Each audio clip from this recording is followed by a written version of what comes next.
One moment, existence ceased abruptly. Everything disintegrated. Structures turned to powder. Individuals started dying one after the other. A plague engulfed the planet. Initially, disbelief overtook all. The financial markets collapsed. Worldwide fear ignited rapidly. Reports circulated everywhere. This was humanity's demise. Conflicts ignited. Countries betrayed each other. Economies fell apart. Hunger devastated the masses. In the midst of deprivation, turmoil escalated. Even a single packet of ramen cost millions of won. Crowds flooded the avenues. They begged. They rioted. It was an apocalypse of incomprehensible proportions. Yet humanity wasn't responsible. Abruptly, mythical beasts invaded Earth. And that marked the end of humanity. Like a fable, as soon as these beasts emerged, people began acquiring extraordinary talents. They transformed into superhumans. Digital alerts started materializing, providing resources to confront these entities. At first glance, it mirrored a recognizable scenario. But here was the deviation. Despite newfound skills, the creatures were pure nightmare fuel. The soul-labeled superhuman abilities were nearly ineffectual. The beasts annihilated humans as if they were insignificant. In under 72 hours, the planet was nearly eradicated. 3 days after the beginning of the apocalypse, the scene shifts to the introduction of a building amidst destruction, surrounded by rubble but intact. The building stands out, a solitary structure amid the wasteland, bearing witness to the chaos that has unfolded. Inside this building there is a man, the protagonist, who is eating some snacks. He reflects while eating that the world has not completely ended, and that is the reason he is still living normally. The taste of the snacks is a small comfort, a semblance of the mundane in a world turned upside down. However, he also reflects that, despite being alive, he is alone in his apartment, without the company of any other survivor, locked in an environment of 100 square meters. The silence of the apartment is deafening, reminding him constantly of his isolation. His mother, father, grandfather, and grandmother are all outside, somewhere in the vast expanse of the destroyed world. He also thinks about the high cost of acquiring the building he is in, stating that it cost 200 million wons, arising from the bank account, and another family belongings totaling 200 million wons. The memories of the sacrifices made to secure this refuge weigh heavily on his mind. The reason he is in this apartment now and alone is explained as being the need for someone to live in the apartment for 2 years to benefit from the purchase taxes. This seemingly trivial bureaucratic requirement now feels like a cruel twist of fate. This is the reason he is living there and ended up being suddenly locked inside due to the apocalypse. While lamenting, he also realizes, to his greater sadness, that his internet connection is very weak. The weak connection is a frustrating barrier, cutting him off from what little interaction he could have had with the outside world. He takes a deep breath, trying to relax, but a strange noise catches his attention. The sudden sound is jarring, pulling him out of his thoughts and back into the harsh reality of his situation. When he looks, he sees a creature flying towards the building and making noises. The sight of the creature fills him with a mix of fear and curiosity. Then, as soon as it gets close to his apartment, the creature violently crashes into the window with enough force to knock down the protagonist even without hitting him. The impact shakes the building and he feels the vibrations through the floor. The creature soon attempts another strike against the structure, and the protagonist protects himself. He braces for impact, his heart pounding in his chest. While he tries to defend himself against a possible monster invasion, the system informs him that it has denied the entry of the creature trying to penetrate the demarcated area. The cold, mechanical sound of the system is a stark contrast to the chaos outside. Thus, the ultimate shut-in system is presented, showing the declaration of the house, stating that no one can enter without the permission of the owner and set perimeter rules. The protagonist, then relieved, remembers that this condition is not new to him. As he gets up, he recalls that this is the reason he is alive and safe. The ability protects him from any creature invasion. The sense of security, however, is fleeting. However, he also remembers, while trying to unlock the door, that not only is the entry blocked but also the exit of anyone within the perimeter of the apartment. The realization hits him like a ton of bricks. Enraged, he tries to open it with brute force, kicking the door. Each kick echoes in the empty apartment, a futile attempt to break free. On this third day, where the world succumbs to destruction, he is grateful for the ability protecting him but also laments being completely trapped inside the apartment. Sometime later, sitting and watching the system window, he continues to reflect on this condition of being trapped. The cold glow of the screen is his only company. Irritated, he laments not having the power to do anything about it. The feeling of helplessness is overwhelming. As he looks to the side, he notices that all his supplies are running out and that his refrigerator has lost power since the previous day. The ticking clock of his survival is a constant reminder of his predicament. His only source of energy is some food cooked in pans, which will not last much longer. The realization sets in, deepening his sense of urgency. Suddenly, the system shows a new notification. The unexpected beep of the notification is a jarring interruption. He has hunted a Calican, level 23, and gained a significant amount of XP and some new skills have been added. The notification is a glimmer of hope in the darkness.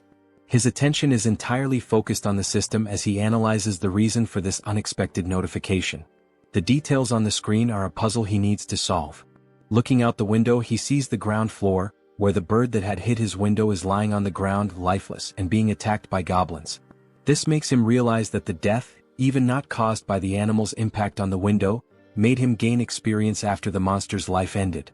The macabre scene outside is a grim reminder of the new rules of this world. The system continues to notify him, saying that a new skill has been unlocked, and resources have been acquired from the surroundings, and these resources are being calculated. The protagonist also notices a change in the goblin's behavior and wonders why. The shifting dynamics of the creatures are yet another uncertainty to navigate. Now, in desperation, the goblins face the monster's death, while they desperately try to scavenge something else. The system completes the resource calculation and informs him that 2,203 wands have been deposited in his wallet. The number on the screen seems surreal. This generates confusion about how this should work. The new reality of his resources is a puzzle he needs to piece together. Suddenly, the apartment's power returns, to the protagonist's surprise. The sudden return of power is a shock, a small miracle in a world gone mad. Everything was now working normally, and the house declaration evolved to level 3. The sense of normalcy, however fleeting, is a balm to his frayed nerves. With the XP gain, the dignity preservation ability was also unlocked, and this is the reason why all the basic resources of the house have been restored. The acquired money is now in his wallet, and the protagonist reflects on the return of the house functions with joy. Running to the refrigerator, opening it with great happiness, and also going directly to the sink to check the water supply, finally going to the electric stove to test its functionality, the protagonist kneels and cries with much joy, saying that everything is normal, just as it was before the beginning of the end of the world. The sense of relief washes over him, a precious moment of victory in the midst of chaos. However, when he picks up his cell phone and tests his internet connection, he notices that the phone is not working. The broken connection is a bitter reminder of his isolation. In frustration, analyzing the place, he notices a flash drive lying on the floor. The small object is a spark of curiosity in his otherwise dreary existence. Quickly, he goes to the computer and analyzes its content. There were photos of his mother holding him as a baby, taking him to school, and also photos of the united family. The images are a bittersweet trip down memory lane. In parks, at birthdays, making him reflective and planting in his head the idea of having to bring his family back no matter the cost. The determination hardens in his heart. Determined, he gets up and goes to the window when he is surprised by another notification. The persistent system, always ready with another twist in his journey. The system informs him that he now has a warehouse, where he can buy items listed at original prices. Intrigued by this new development, he decides to investigate further. Going to check what this store is about, he sees the acquired values being made available and concludes that the confined wallet is directly linked to the values available for use in this store. This realization brings a glimmer of hope. Perhaps this store could offer a way out or at least provide better tools for survival. Thinking about some change in his condition, he goes to the window and laments that he is still confined within the apartment. The view outside, a constant reminder of his isolation, deepens his frustration. Nothing has changed regarding the permission to leave the perimeter, even though his skills and levels have increased. The invisible barrier remains as imposing as ever, a prison wall he cannot breach. However, one thing is certain, increasing levels can unlock skills that may help him get out of this condition. This thought fuels his determination. For that, he needs to hunt monsters. But then the question arises, how will he hunt these monsters? The memory of his past struggles makes him doubt. It will be very difficult for something like before to happen again, where simply a monster hitting the window, falling, and dying would allow him to gain experience and the rewards related to the monster's death. Looking once more at the bottom of the building through the window, he notices that there is a possibility of annihilating some goblins. This discovery ignites a spark of hope. The young man then takes a bottle to test if it will pass through the barrier that prevents him from leaving the apartment. With a mix of anticipation and anxiety, he prepares to throw. As he throws it, he realizes that he succeeded in launching the bottle. The barrier does not impede objects. Thus, he concludes that anything he throws will be useful for his hunt. In this case, he picks up a dumbbell and will try to use it as a weapon. Its weight and solidity give him confidence. Looking through the window searching for potential targets, he notices a bunch of goblins still collecting parts of the previously slain monster. Seeing that some are leaving with parts of the monster, he shouts for them not to go away. His voice is urgent, a command born of desperation. Seeing the urgency, he then throws the first dumbbell through the window. Throwing it and hoping it hits a monster, he watches as the dumbbell falls and accurately hits one of the goblins, killing it. The other goblins around, surprised, cannot comprehend what just happened. The goblins' perception of one of their companions being killed causes the young man to feel frightened, fearing possible retaliation. His heart races, the adrenaline pumping. Realizing that only one dumbbell remains, he reflects on other possible artifacts that can be used in his hunt. He needs to be creative. Artifacts that are strong enough to perform a kill when thrown, even considering throwing the TV or computer. His mind races with possibilities. The goblin screams on the ground floor of the building catch the protagonist's attention, who becomes scared as they howl more and more with the intention of making some kind of counterattack. With the goblins advancing against the building, the protagonist realizes that this may be a good opportunity, as they are now closer, and he will be able to hit his targets more easily. The proximity could be an advantage. To solve the shortage of throwable artifacts, he goes back to the store and activates the function to list items, picking up his last dumbbell and registering it in the store to test the functionality. While scanning the dumbbell, he receives a notification of the artifact's characteristics and also the price registered in the store for the item acquisition. Surprised, he compares the listed price with the price he paid to buy this item online previously, concluding that the price of the items he registers will indeed be the same as normal stores from the period before the end of the world. This realization reassures him. With the item ready and scanned, the system suggests buying the item he just registered. Confirming the purchase, the dumbbell is projected and materialized in front of the young man. He now shouts with joy, considering that everything worked as expected. His plan is coming together. Now the second part, testing the purchased items by throwing them through the window to hit more targets. In the first throw, there is already success as the dumbbell hits a goblin. The thrill of the successful hit fills him with confidence. The system confirms the hit by showing the EXP obtained and the ones from the goblin's death. Meanwhile, the group of goblins watch the lifeless body. Not having much time to lament, they are surprised by more dumbbells falling from the sky, literally, a rain of dumbbells. Some, now smart, try to run to avoid being hit, causing the protagonist to become irritated with the situation and decide to take other strategies. He cannot afford to waste any more time. Buying now 3 dumbbells at once, he quickly uses them, generating more hits and gaining more XP and more one. Now happy, the protagonist is surprised by another notification from the system. The messages keep coming. Now the store would also function as a warehouse, where he can store items for later use. While opening his warehouse, he activates the function to store one of his acquired dumbbells. The ability to store items opens new tactical options. Realizing the perfect functioning of the tool, he rejoices and then thinks of a new strategy to make kills in a more optimized way. His mind races with new ideas. He can now summon items from his warehouse and place them anywhere he wants. Soon, a brilliant idea comes to mind. He will summon the dumbbells outside to fall directly on the goblins. The precision and efficiency of this method are compelling. Opening the warehouse with a large quantity of dumbbells, he watches as all the dumbbells fall towards the goblins, performing an absurd sequence of hits and a flood of system messages with all the kills and ones acquired. The system notifications are a testament to his success. Shortly after finishing his hunt, the protagonist had already acquired and allocated various items in his warehouse. Several of them are food and drinks so that he can stay healthy for as long as needed. Ensuring his survival is paramount. Additionally, he managed to acquire more one by selling the items he used to hit the goblins. The influx of resources is a welcome relief. Suddenly, he realizes that there was a reduction of 1 unit of one.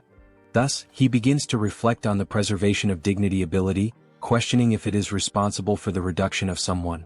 He then starts to scan his apartment, meticulously observing the electricity, gas, and water expenses. He realizes, with a growing sense of frustration, that the only active thing at the moment is his refrigerator. The thought nags at him, why just the refrigerator? Could it be this is what's consuming the precious resources he so desperately needs? In frustration, he recalls his hunt against the goblins, a memory that brings a fresh wave of irritation.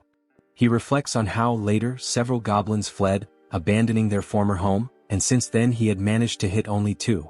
His efforts had yielded such meager results, leaving him to wonder if all this exertion was worth it. His mind races as he then wonders if there are other creatures he can hunt out there. Remembering the previous flying monster, a formidable foe that had tested his mettle, he recalls that no similar creature appeared near the apartment since then. This reflection leads him to ponder seeking other methods for his hunt, different strategies that could yield better results. He also wishes to be lucky enough for another flying monster, whose name is Calican, to fly nearby. A beast that had once promised a bounty of rewards if only he could master the tactics to bring it down.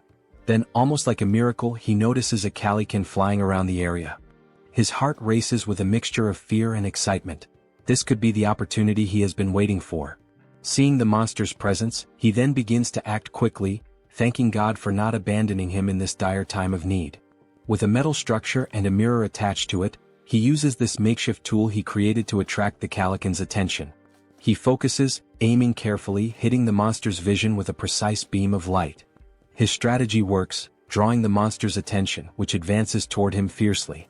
The beast's sudden violent approach, hitting the barrier and knocking him down with a gust of wind, reminds him all too clearly of the previous attack. Happy with the success of his plan to attract the monster's attention, he contemplates the gain of another level with the Calican's kill. The monster, undeterred, then launches an attack with its powerful wings, hitting the protagonist with another gust of wind. With some effort, he manages to remain standing, his resolve unwavering. At the end of the attack, the protagonist looks to where the monster was and realizes with a sinking feeling that it is no longer there. Quickly, the monster reveals its position as if playing a cruel game of hide and seek. It was attacking the building structure, seeking an opportunity to strike the protagonist once more.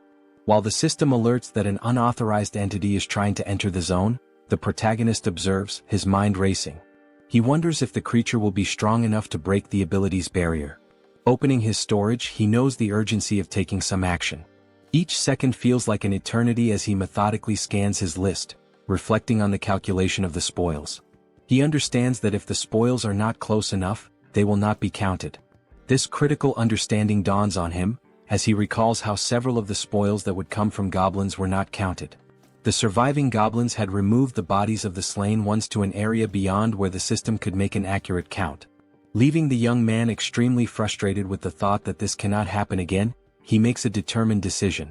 Reflecting on the possibility of killing the monster with just one strike, he scrutinizes his list of available items and storage. His attention turns to the canola oil, an unconventional choice but one that sparks a cunning plan. He immediately acquires 10 bottles, thinking through each step meticulously. After the system delivers the bottles, he quickly grabs them and heads to the kitchen, his pace quickening with purpose. He picks up a pan and fills it with the liquid from the bottles, setting it to heat. His goal is to heat this oil sufficiently. While that happens, he ties a cloth to a stick, improvising a tool that will serve as part of his plan. Bathing the stick with the cloth in the boiling oil, he then stores the pan with enough heated liquid in the storage. He knows that timing and preparation are crucial. After pouring all the oil into the storage, the system confirms the listing of the item, and the protagonist goes in search of a lighter, which he uses on his stick to ignite it. His weapon is ready. Now at the window, observing the Calican, the protagonist waits for a good opportunity to invoke the canola oil on the bird. He watches, his pulse quickening as the bird starts flapping its wings against the hot oil. Once it begins to descend, the protagonist sets the monster on fire. The flames engulf the creature almost immediately, a sight that fills the protagonist with a sense of grim satisfaction. The protagonist is pleased with the success of his plan while observing the Calican in its final moments. As the flames do their work and the Calican is indeed dead, the system returns the results to the protagonist. It indicates a level increase in abilities and also the unlocking of a new skill while calculating the spoils. With the calculation complete, an additional 9,347,487 won is directed to the confined person's wallet. He, surprised by the large amount of won, did not expect to receive 10 million in a single kill. This unexpected fortune catches him off guard. Now turning his attention to the gain of the new skill called territory expansion, the protagonist suffers changes in his body, making him wonder what is happening. Now, with black eyes and everything around him being seen differently, almost like an X-ray, he tries to adapt to the change. He notices that his eyes scan the entire building structure, revealing the hidden intricacies and finally leading him to 4 survivors in a room in the building. Clearly a surprise to him, as he did not imagine that there would be surviving neighbors so close. This revelation opens new possibilities and uncertainties, his mind racing with potential outcomes. Attempting to understand the situation, the young man, still with his eyes blackened, is overwhelmed by feelings of despair, confusion, and doubt. Suddenly, his eyes perceive the presence of people inside the building in a strange manner, leading him to a single question. What is happening? How is it possible that there are other survivors inside this building? And how does this ability work? As the effects of the ability fade, and while recovering from the changes it caused, the system emits several notifications. These inform that these individuals meet the requirements to become citizens and present a proposal for their acceptance within his jurisdiction. The individuals introduced are Choi Hyung-jun, referred to as Chubby, a 30-year-old husband, Park Hae-won, his wife, also 30, and their daughters Choi Na-yeon and Choi Seo-yeon, aged 3 and 6. Turning to the system, confused, the protagonist questions what would happen if they were not accepted as citizens. He quickly discovers the answer to the doubt. Those who are not accepted as citizens will be expelled from the residential zone. This would inevitably result in their certain death, as they would have no chance against the monstrous threats outside. With this realization, the young man makes the most obvious decision for someone with a good heart.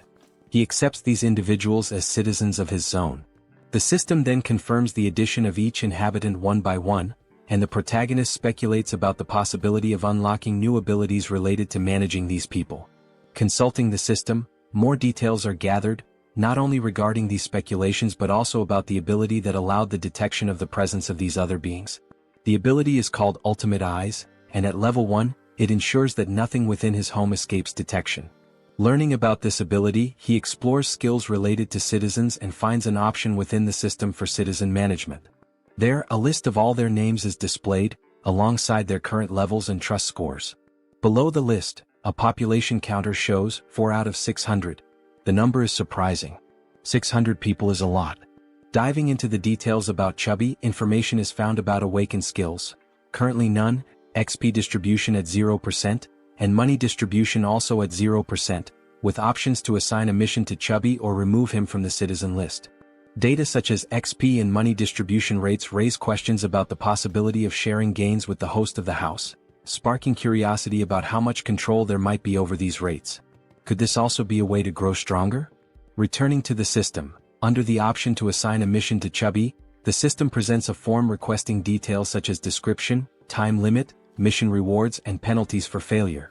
This detail is surprising, especially the need to specify all these elements. In this case, the mission is described as Goblin Hunt, giving Chubby 168 hours to complete it. The reward is a small amount of XP with no penalties for failure. When confirming the mission, considerations are made to alter the form's details, balancing penalties for failure with the mission's complexity and its rewards, even contemplating imposing elimination as a failure penalty. However, back at the confirmation screen, the assignment is cancelled, deemed too dangerous and unfair to arbitrarily decide the lives of citizens. Reflective, the protagonist wonders what should be done with this ability. Then, an idea arises: use Ultimate Eyes again to check what is happening in the room where the citizens are. Observing everything, the family, sitting around a table, seemingly desolate, begins a dialogue with the wife questioning what they can do now. The reasoning behind her question soon becomes clear. Chubby intends to leave the safe zone to search for basic supplies such as water. Though he wishes to stay with his family and daughters, he knows the necessity of obtaining essentials for their survival. The wife shouts that he cannot do this, emphasizing the extreme danger involved. Chubby understands but, given their circumstances, fears they have no other choice. He wonders aloud if there might be any place with at least water. He answers that even if there isn't, it is necessary to try the nearby convenience stores, mentioning one particularly large store that will surely have something usable. Before much reflection, one of the daughters exclaims, "I'm thirsty." The mother, realizing this is not a good time to voice concerns, tries to hush the child, knowing such a statement would act as a trigger for Chubby's decision. Confident, Chubby takes his wife's hand, asking if she trusts him and assuring her he will definitely return safely with something for their family. Saddened, the wife finds no further arguments to stop him. Back in his room, the protagonist ends the ability and reflects on the family's situation. The decision is then made to open the store and check the list of items. It appears that the maximum item storage capacity is limited, and it is wished that this could be expanded. While navigating the skill window, information is noticed showing storage at level 1, dignity preservation also at level 1, and the store at level 1 as well. Observing the levels of each item, there is a sense of relief. If there are levels, there must be a way to increase them and, consequently, enhance the capacities of these abilities. With points available for immediate upgrades, the store's level is raised to 2, increasing its capacity by 20 items. Additionally, the system applies a 10% discount to the total price of all used items. The protagonist, with enthusiasm, evaluates the given data and wonders what to do with the 2 remaining points. He considers investing in the shop or in the preservation of dignity, recognizing that these skills might help him encounter more citizens in the future. His shop, now at level 3 with a maximum capacity of 40, also has a new function, item recovery. This function enables him to restore old items and turn them into new ones. This was undoubtedly an excellent choice. Without further ado, he visits his shop again to acquire water and some fruits. With the remaining points, he decides to allocate them to other skills, particularly the preservation of dignity. Still at level 1, the choice to upgrade is based on the ability to request various things in return if he provides energy and water. With the preservation of dignity skill at level 2, he can now register vassals, leaving the protagonist puzzled about what vassals might be. The scene shifts to the living room where the family is gathered, and Chubby is seen preparing for his journey. Looking back, his wife and daughters appear distressed, wishing he would reconsider before it's too late. However, Chubby responds with a display of affection and protection, promising that he will return and asking the children to protect the house while he is away. The children ask if he really plans to go, and he responds as if it's a simple task, saying he is merely going to fetch some food and water. He also requests that they obey their mother in the meantime. The eldest daughter, however, knows it won't be that simple. She cries and screams about the monsters outside. Her memories take over, revealing details of day 1 of the apocalypse. The children had been playing in a sandbox in a park when monstrous creatures suddenly appeared, catching their attention. Terrified, the children stood up and started running in panic. While running, their father grabbed the youngest in one arm, desperate to survive, while their mother carried the other child so they could all reach safety faster, pursued by goblins. Now determined, the father swallowed his apprehensions, resolute in his decision. The mother tried to comfort the children to stop them from crying, making the father's decision even harder. He reflected on the possibility that this might be the last time he would see his daughters, trying to remain strong in front of his family. Suddenly, the doorbell rang, startling everyone and preparing them for a potential confrontation with monsters. Gathering his courage, the father cautiously checked the situation while hearing someone on the other side of the door asking to be let in. The voice from the other side caused surprise and doubt. Could it really be a person? Chubby wondered, but he didn't rule out the possibility of a cunning monster. As the voice continued from the other side, he prepared for a potential confrontation, noticing a sudden silence. Pondering whether the monster had left, he was startled when the door suddenly opened. Quickly, he turned to his family, holding them in hopes of protecting them from a possible threat. Everyone screamed, and the father begged for mercy for his wife and daughters. Amid the cries, a calm voice asked for permission, completely breaking the tension and prompting everyone to finally look at the one who had knocked. It was the protagonist holding a bag of items, creating a pleasantly surprising moment for everyone. The question, "Who are you?" arose naturally. Then the protagonist's real name, Kim Jae-hyun, was revealed, although he would henceforth be known as June. After introducing himself, he explained that he lived nearby. Handing over the bag of items, he informed them it contained water and fruits, requesting a small conversation once everyone was settled. Both happy and apprehensive, the father looked at his family, seeing the worry in their eyes, and declared that there was no reason to refuse, given June's sincere demeanor. He then invited June into the house. Once everyone was seated, the children stared at the visitor with a mix of curiosity and suspicion. June wondered if the children were shocked by his arrival but quickly turned his attention to the dark curtains covering the windows. He considered this an intelligent choice, as it significantly reduced the risk of monster attacks. However, the darkness necessitated light. To address this, June activated his skill, restoring power to the room where they were conversing. While organizing items in his bag, the family, still in shock, was astonished by the return of power to their apartment. June then decided to interact with the family by offering water to everyone, starting with the children. Chubby expressed gratitude and distributed the water bottles to his daughters, who eagerly quenched their thirst.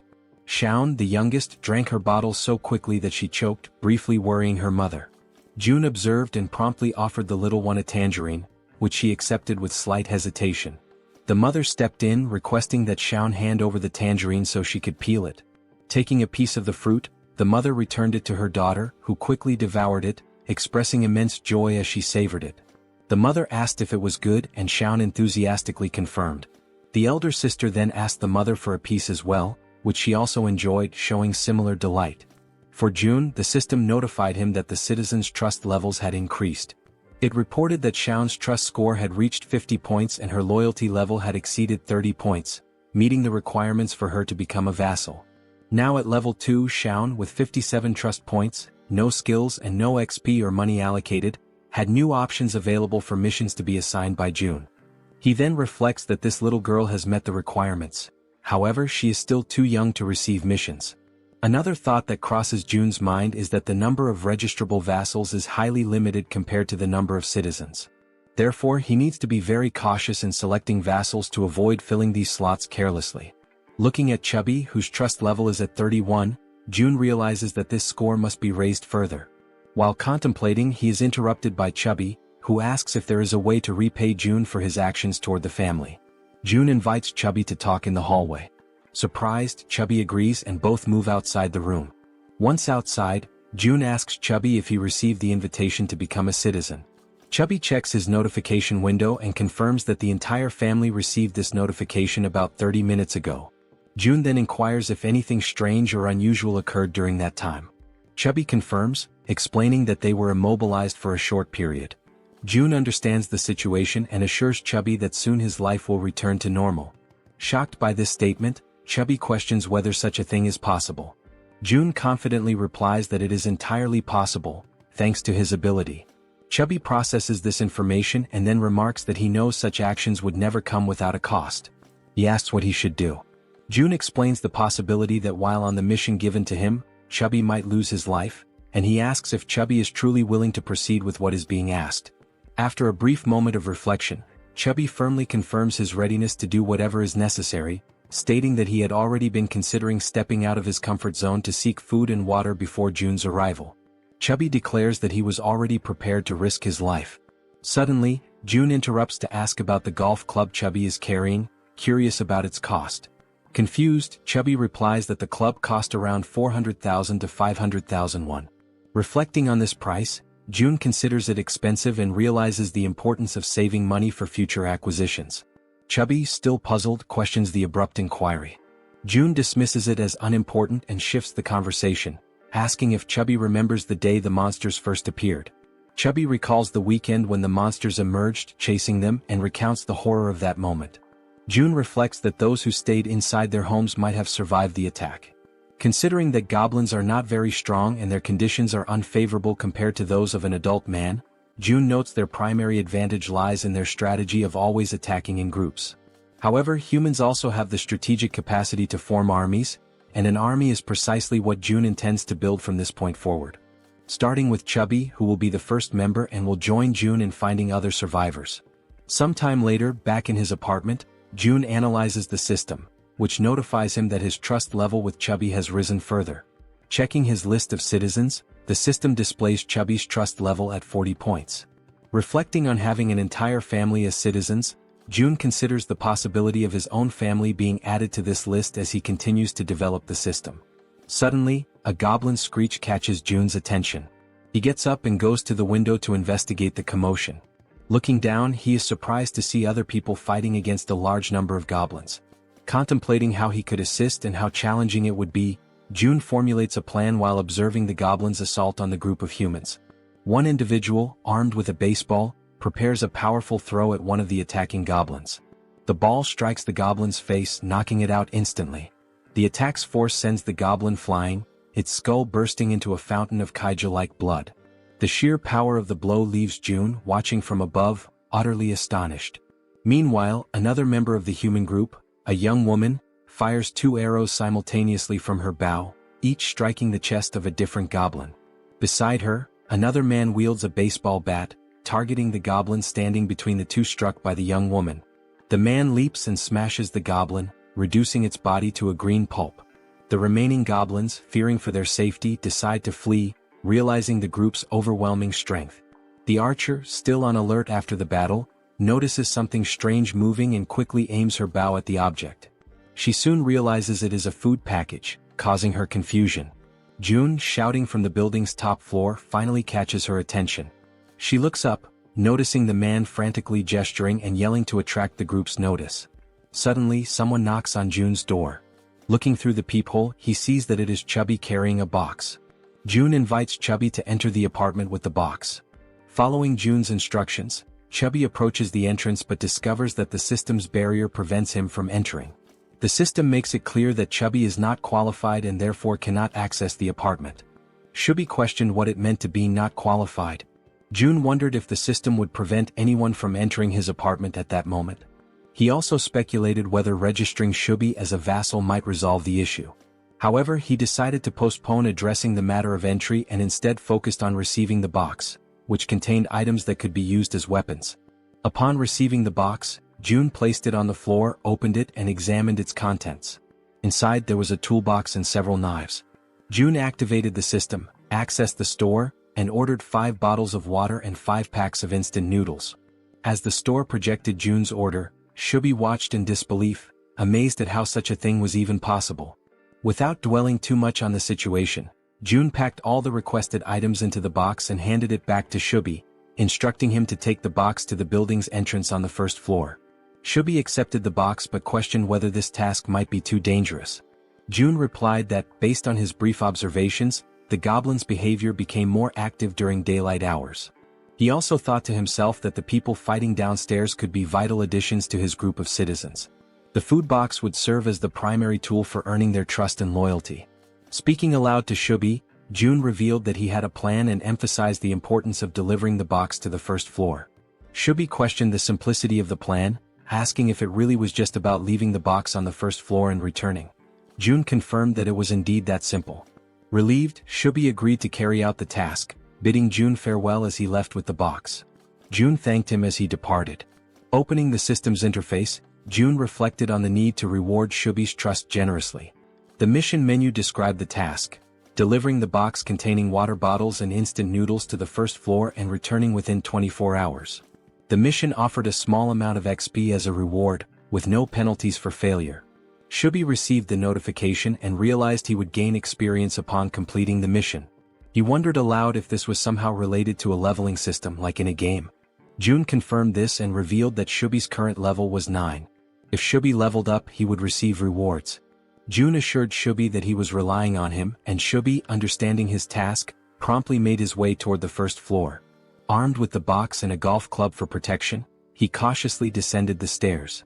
Finally reaching the 1st floor, his mission was to place the box on the ground. However, before he could act, he noticed movement nearby. The sudden motion startled him. He suspected it was goblins and grew alarmed as darkness was beginning to set in. Panicked, he decided to flee. Yet, in his haste, he twisted his ankle and fell, causing the box of supplies to spill across the floor. Items scattered everywhere, and Chubby, now lying on the ground, desperately tried to regain his composure. As the creatures drew closer, Chubby instinctively shielded himself with his arms and shut his eyes tightly. Suddenly, a voice called out to him. Opening his eyes, he saw a group of humans approaching, asking if he was okay. While in June's apartment, the system issued an alert about an unauthorized attempt to enter. June began to wonder what it could be, speculating that it might involve an invasion by the group. Activating his ultimate eyes ability, he scanned the building and noticed Chubby with a group of people, leading them as they conversed among themselves. The group questioned how it was possible for someone in the building to throw a package of noodles. This raised their hopes, thinking the building might have an abundance of food while they were on the brink of exhaustion. Deactivating his observational ability, June recognized everyone in the group. The system then notified him that they met the requirements to become citizens and proposed adding them. However, June realized the risks of accepting outsiders as members of his group. He also considered the possibility that these people might reject his offer to join, which made him anxious and stressed. While contemplating the best course of action, June was interrupted by Chubby's voice calling out from nearby, trying to communicate with him. Responding to Chubby, June received a system notification indicating that this citizen had an ongoing mission. The system suggested editing the current mission, which June confirmed. The updated mission now included delivering meals to the newcomers. After confirming the changes, June and Chubby exchanged updates on the situation. June instructed Chubby to immediately gift the newcomers some food, as June had a plan in mind. Chubby agreed and followed the plan. When the group reached the barrier of June's safe zone, they had to wait while Chubby explained the situation. Reporting back to June, Chubby detailed the group's status, which June received positively. He then accessed the system and initiated invitations for the group to become citizens. The system sent invitations to Ha Donggan, Kang Deoksu, Kim Gaeong, Yu Hyerin, Kim Jian, and Moon Byunggo. Once permission was granted, all new group members entered the safe zone. The system announced that the citizen count had increased to 10, granting a 10% bonus to XP and monetary rewards. June felt a surge of gratitude toward the newcomers, knowing their presence would be crucial for future monster hunts. The system updated the trust scores and levels for the new members. Dong with 19 trust and level 23, Kong with 28 trust and level 13, Young with 17 trust and level 17, Yu with 30 trust and level 10, Kim with 15 trust and level 15, and Moon with 11 trust and level 10. June noticed Dong's higher level and speculated that he might be stronger than Calican, a foe June had recently defeated. Examining Dong's stats further, the system highlighted a skill called Baseball Throw, ranked at D. This ability consumes stamina to triple the power of thrown objects like baseballs. June concluded that Dong was a metahuman capable of turning baseballs into lethal weapons. He recognized Dong's potential as an indispensable ally for monster hunting. To strengthen their bond, June planned to gradually build Dong's trust. June instructed the system to set the group's XP sharing to 70%, which the system confirmed. He then began assigning hunting missions to help the newcomers gain XP and resources. June likened his strategy to an auto-hunting system in games. Beyond logistics, June acknowledged the importance of establishing personal relationships with the group. He believed a good rapport was essential to eventually locating and reuniting with his family. Unexpectedly, the system notified him that the trust scores of Dong, Young, and Yu had increased, leaving June surprised and curious about the cause. The scene shifted to Chubby's apartment, where he invited the group inside. The archer, Gaeong, expressed her gratitude. Chubby's wife, confused by the situation, questioned what was happening. Chubby reassured her to stay calm and promised to explain soon. He also requested that she prepare food for everyone. Initially startled, Chubby's wife pointed out that there was no food ready and that everything would need to be made from scratch. Chubby urged her to proceed, explaining it was part of June's plan. After some hesitation, she agreed and began cooking. Han, previously referred to as Dong, expressed his gratitude and shifted his focus to Chubby, asking about June. Chubby admitted he didn't know much about June, except that he was their neighbor. Surprised, Han listened as Chubby described June as someone mysterious yet immensely resourceful, providing them with everything they needed. Han concluded that June must be a metahuman, possessing the extraordinary ability to solve everyone's problems with essentials like food and water. Determined to make a good impression on June, Han believed that June's abilities were almost miraculous. Chubby informed the group that they could take a shower while waiting for the food. The female members were stunned by the idea of taking a shower amidst the chaos. Han observed that, given the building's functional resources, such luxuries were indeed possible. Chubby elaborated, mentioning the availability of hot showers, leaving the women speechless.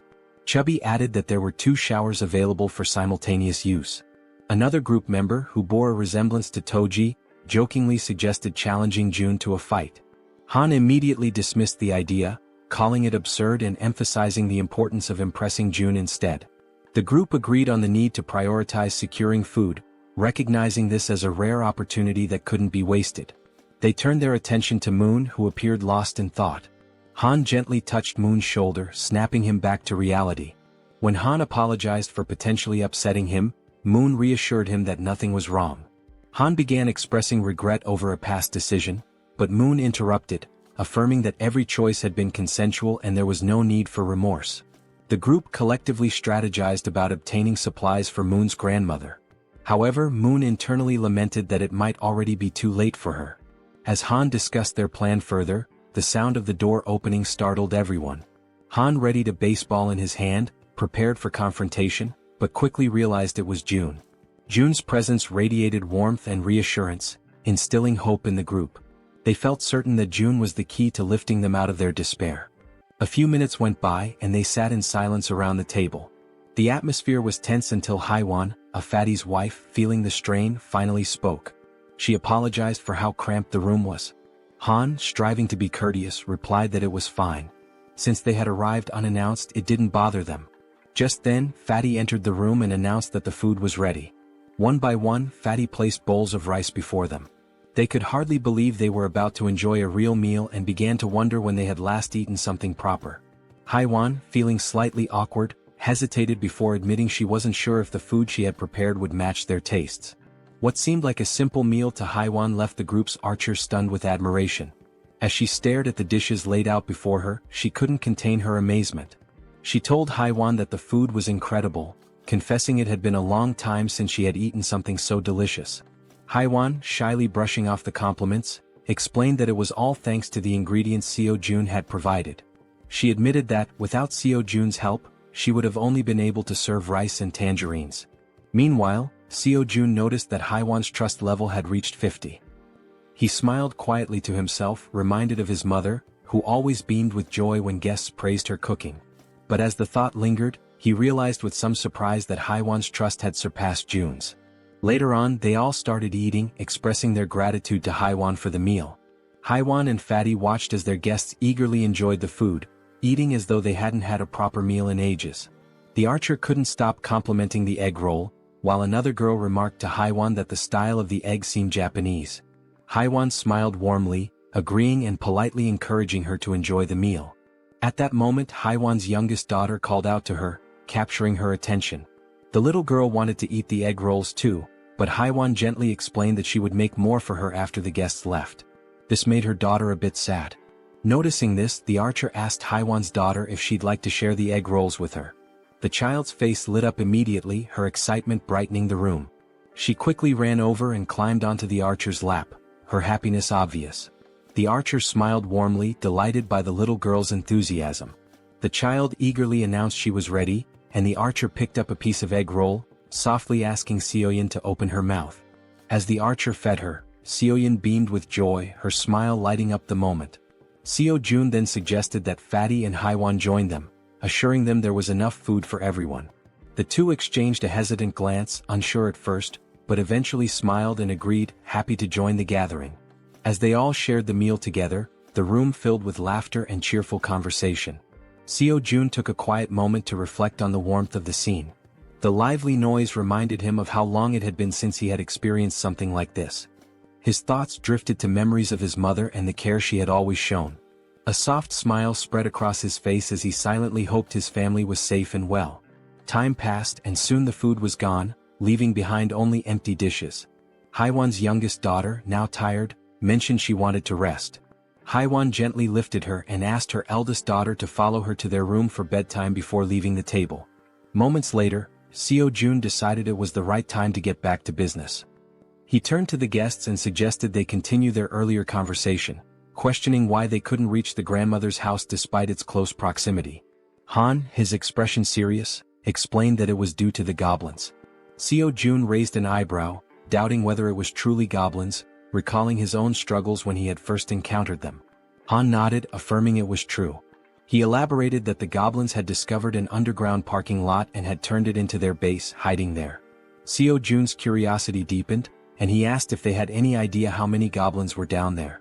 Han, with a somber look, answered that there were several thousand goblins in the underground area. Seo Jun paused, thinking carefully. He realized that his abilities only worked effectively from ground level to level 30, meaning they wouldn't be as useful in the underground parking lot beneath the building. Suddenly, it all made sense to him. This was how the goblins had infiltrated the area. Han continued, explaining that the underground parking lot was connected directly to the entrance of the apartment building they needed to reach. The goblins had turned it into their stronghold and rarely ventured outside. Seo Jun, remembering the nearby side roads, asked Han about them, recalling there were alternative paths they could have taken. Han nodded, admitting that their initial plan was to use the side roads to escape, but they had encountered something far worse than the goblins. Intrigued, Seo-jun pressed Han to explain what could possibly be more dangerous than an army of goblins. Han recounted seeing a massive shadow, describing it as resembling a bear. He explained that they had managed to escape the apartment building because the bear had been fighting the goblins, providing a brief window for their escape. Seo-jun, considering how to deal with such a large creature, asked Han for more details. Han confessed that he wasn't entirely sure it was a bear, as the darkness had obscured his view.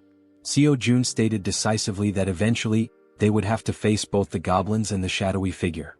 Han agreed but looked down, acknowledging that their group had limitations and wasn't equipped to handle both threats simultaneously. Seo-jun, curious about these limitations, asked for clarification.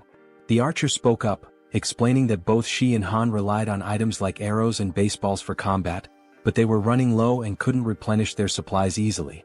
Despite the challenges, Han remained composed and suggested he could find a solution. He asked to inspect their current weapons, the arrow and baseball. Without hesitation, the archer handed over her equipment. The system then prompted Seo-jun, asking if he wanted to list the new items. Seo-jun agreed and the system began scanning them. Moments later, it displayed the cost to replicate the items. When asked if he was certain, Seo-jun confirmed. Seo-jun glanced around the table and asked if everyone could use the archer's weapon. The group nodded silently, understanding there was only one available. Seo-jun took their silence as agreement. Turning back to the system, he requested 5 sets of the archer's weapon and arrows. The newly created items appeared on the table, and Seo-jun addressed the group, encouraging anyone unfamiliar with weapons to take this opportunity to learn. "These will be your primary weapons from now on," he stated firmly. As the items materialized, the system notified Seo-jun that several members of Han's group had increased their trust in him. Meanwhile, Moon's gaze was fixed on the weapons. He couldn't help but marvel at Seo-jun's resourcefulness, realizing that with Seo-jun on their side, they might actually save his grandmother. The system confirmed that Moon's trust in Seo-jun had grown significantly.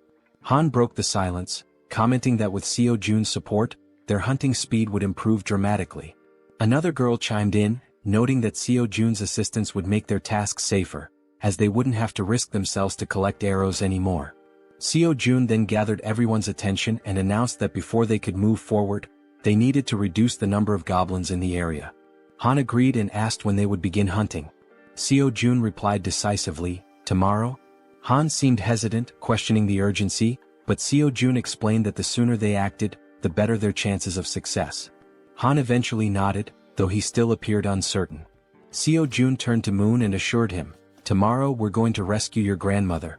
Moon's face lit up with hope and excitement at the thought of seeing his grandmother again.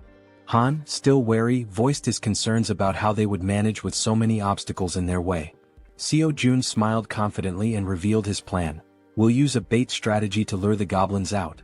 After Seo-jun spoke, everyone at the table turned their attention to him, waiting for more details about his plan. Han and the archer girl remained pensive, wondering if the idea could truly work. The boy with glasses voiced his concern, saying the plan would only succeed if everything went exactly as planned. As they deliberated, the system notified Seo-jun, revealing that the mission previously assigned to Fatty had been completed.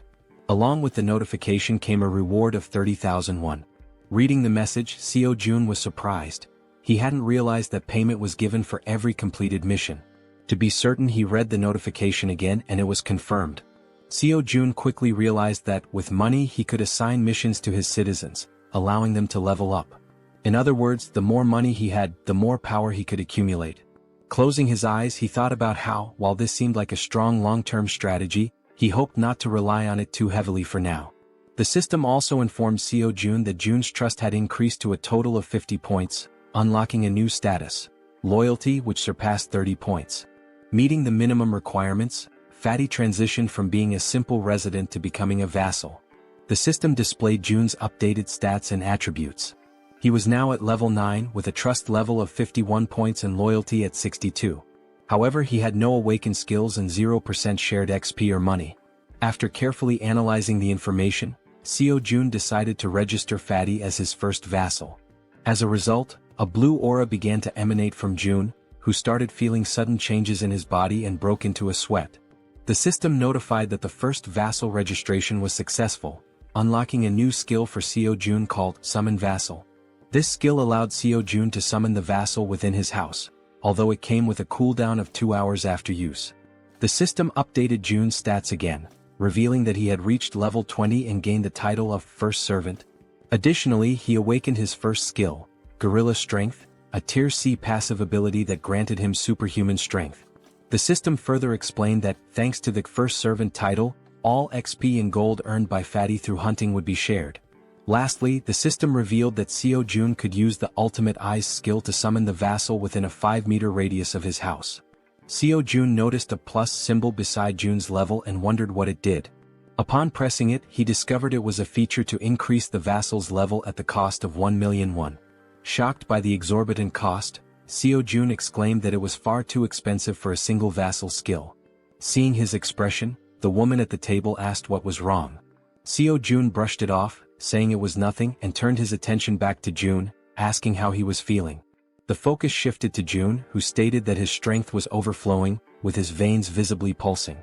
He asked if this transformation was Seo Jun's doing. Seo Jun confirmed with a nod. Jun, looking at his hands, remarked that it felt as though his body had become 10 years younger. Seo Jun smiled proudly and suggested that Fatty join the rescue mission team, handing him a bow. Fatty looked confused by the gesture. Seo Jun explained that the mission was assigned because vassals earned double the rewards of regular citizens. In a commanding tone, Seo Jun instructed Fatty to defeat as many monsters as possible. Fatty nodded in agreement, prompting Seo Jun to smile and express his trust in him. Outside the house, on the first floor, the rescue team began their search for survivors. The boy holding a baseball bat questioned whether it was necessary to search the first floor, but Han reminded him that it was Seo Jun's order. The rescue team embarked on their first mission, to locate all survivors in the building and lead them to the 30th floor. The crucial part of the mission was to draw out a large number of goblins for elimination while rescuing as many survivors as possible. The boy with the baseball bat acknowledged the plan, and the group pressed forward. Han, shouting to keep the team alert, emphasized that goblins could appear at any moment or from any direction. As they continued their search, they had yet to encounter any survivors or goblins. While guiding the team, Han noticed something unusual.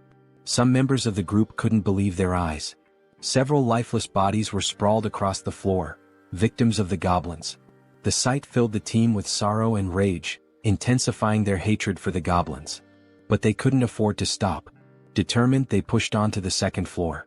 On the second floor, the situation was catastrophic. Lifeless bodies lay scattered across the ground, leaving the team horrified as they continued to the third floor. Upon reaching the third floor, everything appeared to be calm. The team leader knocked on the doors, calling out to see if anyone was inside. The rest of the team followed suit, hoping to find survivors. After several unsuccessful attempts, the team lowered their heads, burdened by a sense of sadness. However, the boy with the baseball bat refused to give up, encouraging the team to press on to the next floor. On the fourth floor, they resumed knocking on doors, announcing themselves as the rescue team. Suddenly, a door creaked open, revealing a man with a tired expression. He asked if they were truly part of the rescue team, mentioning that he was extremely thirsty and begging for water. Han quickly pulled out a bottle and handed it to him. The man, still skeptical, asked again if they were really from the rescue team. Han reassured him, confirming their purpose and explaining that, as a resident of the building, he was helping to lead all survivors to a safe location. The man seemed surprised to hear this. He closed the door momentarily but reopened it shortly after, revealing 2 others inside the apartment. Introducing himself as Hong Young-soo, he stated that he would rely on the team. Han introduced himself as well, expressing his hope for good cooperation between them. Han then introduced the girls on the team and instructed them to escort Hong Young-soo and his group to the 30th floor before returning to continue the mission. Hong Young-soo hesitated, questioning the safety of the 30th floor and expressing his reluctance to leave. His son, however, admitted he had been hoping for a rescue and suggested there might even be a helicopter waiting for them. The girl clarified there wasn't a helicopter but assured them there was hot food and the chance to take a bath. Hearing this, Hong Jung-soo's daughter became excited, marveling at the idea of taking a bath even in the midst of the apocalypse. The girl chuckled and confirmed it would be a warm bath. The daughter eagerly turned to her father, urging him to stop hesitating and go with them. Reluctantly, the man gave in to his children's wishes. Shortly afterward, the system notified Seo Jun that the total number of citizens had increased to 40. Along with this, their XP and gold had increased to 90%. Sometime later, it is shown that the mission was a success, and they managed to rescue several people. The elderly and children were taken to Fatty's house, where everyone seemed happy. The younger members stayed in the hallways. Han confidently confirmed that there were now a total of 40 people, with no one missing from the search. Seo Jun thanked everyone for their excellent work. Seo Jun then activated his skill, Absolute Eye, causing his eyes to turn black as he carefully observed every movement his citizens were making. He saw them carrying chairs, working with cables on the stairs, hauling ropes, and even climbing the stairs with a very heavy object. After ending the skill, his eyes returned to normal, and smiling he told Han it was time to begin phase 2 of the goblin hunting operation. Now in the hallway, Han, alongside the other members, called for focus and explained the plan and how it would work. Everyone listened patiently as Han detailed how they would lure out all the goblins hiding in the basement. Initially, they would start on the first underground floor, B1. The group would divide into 2 teams with the goal of attracting and clearing out the goblins on B1. Afterward, they would proceed to B2 to eliminate all the goblins there as well. A boy with glasses raised his hand and voiced a question. He asked what they would do if more goblins appeared than anticipated. He also mentioned that if the goblins counterattacked, the bodies on the floor might obstruct their escape. The archer and Han, confident, assured him they could handle all the goblins on their own since they now had plenty of arrows, unlike before. The boy with glasses nodded in agreement and said he trusted them. Suddenly they heard a strange noise. Turning toward the source of the sound, they noticed a small group of 3 goblins ready to attack. Without giving the goblins a chance to make the first move, the archer drew her bow and with 2 quick shots hit the heads of 2 goblins, leaving only one alive. Without hesitation, the man with the bat charged forward and with a single blow, smashed the remaining goblin's head. The 3 goblins now lay lifeless on the ground. The boy with glasses questioned the man with the bat, asking why he was using the bat when he had previously said he would need a bow to defeat goblins. The senior admitted they were right. Meanwhile, the archer pointed to the goblin bodies, noting that they were disappearing shortly after being defeated. The newcomer wondered if this phenomenon was also a skill of Seo Jun. Han declared the mission on that floor complete and announced they would now proceed to B1. The newcomer, still lost in thought, remarked that he had expected Seo Jun to have a solution for dealing with the goblin bodies. The system then alerted the group that the citizens' trust was increasing. The scene shifted to Seo Jun, sitting calmly and opening a bottle while a series of system windows appeared in front of him. He found the moment quite enjoyable. He remarked that it wasn't intentional but reassured himself that he was still keeping an eye on everyone. The system sent another notification showing that Moon's trust had reached 50, unlocking loyalty. The loyalty stat had surpassed 30, meeting the conditions for registration. Seo Jun was surprised by how quickly he had achieved these stats. However, he noted that the faster this happened, the better it would be in the long run. Sitting on the floor and staring thoughtfully at the system window, Seo Jun reviewed Moon's stats, 55 in trust and an impressive 88 in loyalty, along with other attributes. Seo Jun was surprised by the 88 loyalty but remained calm, considering it a positive outcome. With an ironic smile, he pressed a button on the system window, declaring that the time for retention registration was complete. Back in the basement on B1, the entire group was fighting fiercely against the goblins. Suddenly, the newcomer began to emit a blue light, similar to what Fatty had done before. Holding his bow, Moon, the newcomer, was stunned as lightning surrounded him. The other group members were equally shocked, questioning what was happening. Even the goblins were confused, unable to see due to the intense glow radiating from Moon. After revealing his red eyes in the darkness, it was also shown that the goblins couldn't withstand the brightness emitted by the newcomer, leaving them momentarily blinded. Han shouted that he didn't know what was happening, but it was an opportunity they couldn't afford to miss. Part of the group quickly ran to create distance, while others stayed behind to eliminate the goblins using their bows from a long distance. Both archers had deadly accuracy, aiming only for the goblins' heads. The archer, visibly furious, performed a swift maneuver that took down several more goblins. Seeing what had just unfolded before them, the goblins became enraged and charged forward to attack. Despite the number of goblins they had already killed, their numbers only seemed to increase. While running, the group realized the sheer aggressiveness of their opponents and remarked how they hadn't expected them to be so relentless. The archer shouted, ordering everyone to retreat to the emergency stairwell, while the man with the baseball bat speculated that all the goblins from the B2 floor had likely converged on their current location. Reaching the emergency stairs, the group ascended frantically without daring to look back. To slow the goblins' advance, Han held the door shut. One of the goblins managed to wedge its hand through the gap and sarcastically asked if Han was holding the door by himself. Hearing this, the boy with glasses and the man with the bat joined Han to push the door shut. The goblins, however, were slowly forcing the door open. While the group struggled, they admitted it was getting increasingly difficult to hold it shut due to the overwhelming number of goblins. Suddenly, a voice from behind reassured them of help. It was Fatty, using the gorilla strength ability Seo Jun had granted him earlier. As he channeled the ability, Fatty single-handedly held the door and managed to block the goblins' advance. Han asked if he would be okay and Fatty urged them to hurry up the stairs. Despite his superhuman strength, Fatty was sweating and straining to hold the door with all his might. He focused and declared that it was his duty, one he had to fulfill. Finally, Han called out to him, letting him know everyone was safe and telling him to come up the stairs as well. Without hesitation, Fatty turned his back to the door and began running up the stairs. However, midway up, he tripped on a step and fell to the ground, just as the goblins were about to catch up to him. Lying on the ground and almost within the goblins' reach, Fatty shouted at his friends to leave him behind and continue the evacuation. While Han hesitated, trying to decide what to do, someone suddenly and without hesitation rushed down the stairs to help. It was the boy with the baseball bat who, with a single powerful swing, smashed the goblin threatening Fatty. He called out to Jun, urging him to hurry, and extended a hand to help. Still on the ground, Fatty tried to crawl closer to his rescuer, but one of the goblins managed to grab his leg. Before he could even react, Fatty vanished without a trace, leaving his savior stunned and speechless, unable to comprehend what had just happened. Looking ahead, however, the goblins continued advancing in an unrelenting horde. Suddenly, one of them leaped toward the boy with the bat, but he swung his weapon and struck it down mid-air. Meanwhile, the other group members provided support with their bows, urging Deok-su, the boy with the bat, to move faster. Running in desperation as the goblins closed in, Han and the archer shouted frantically, pleading with him to hurry. Clutching his bat and without looking back, Deok-su pushed forward, racing up the stairs. Meanwhile, outside, under a full moon, the scene unfolds.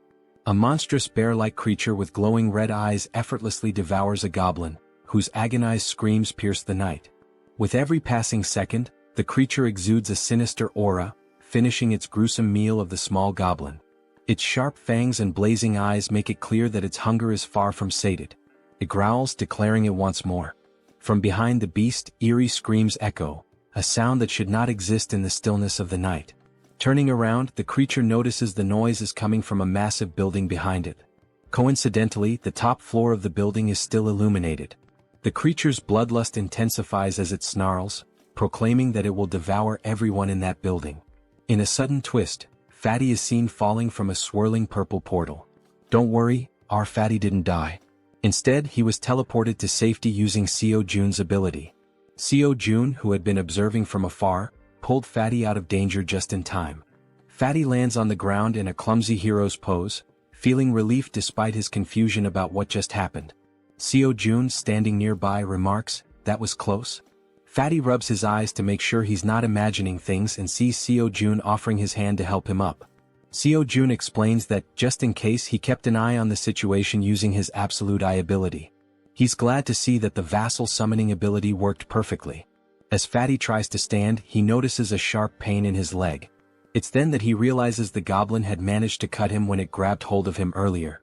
He hadn't even noticed how fast it happened, given the brief struggle. Seo Jun immediately asks if Fatty is okay, but Fatty brushes off his concern, insisting that the wound will heal faster than he thinks. Seo Jun, however, notices a shortage of medical supplies in his inventory and mentions that he should register some medicine to the system as well. He asks Fatty not to overexert himself and to wait for a moment. Though confused, Fatty agrees. Inside, Seo Jun searches for medical supplies and finds a first aid kit.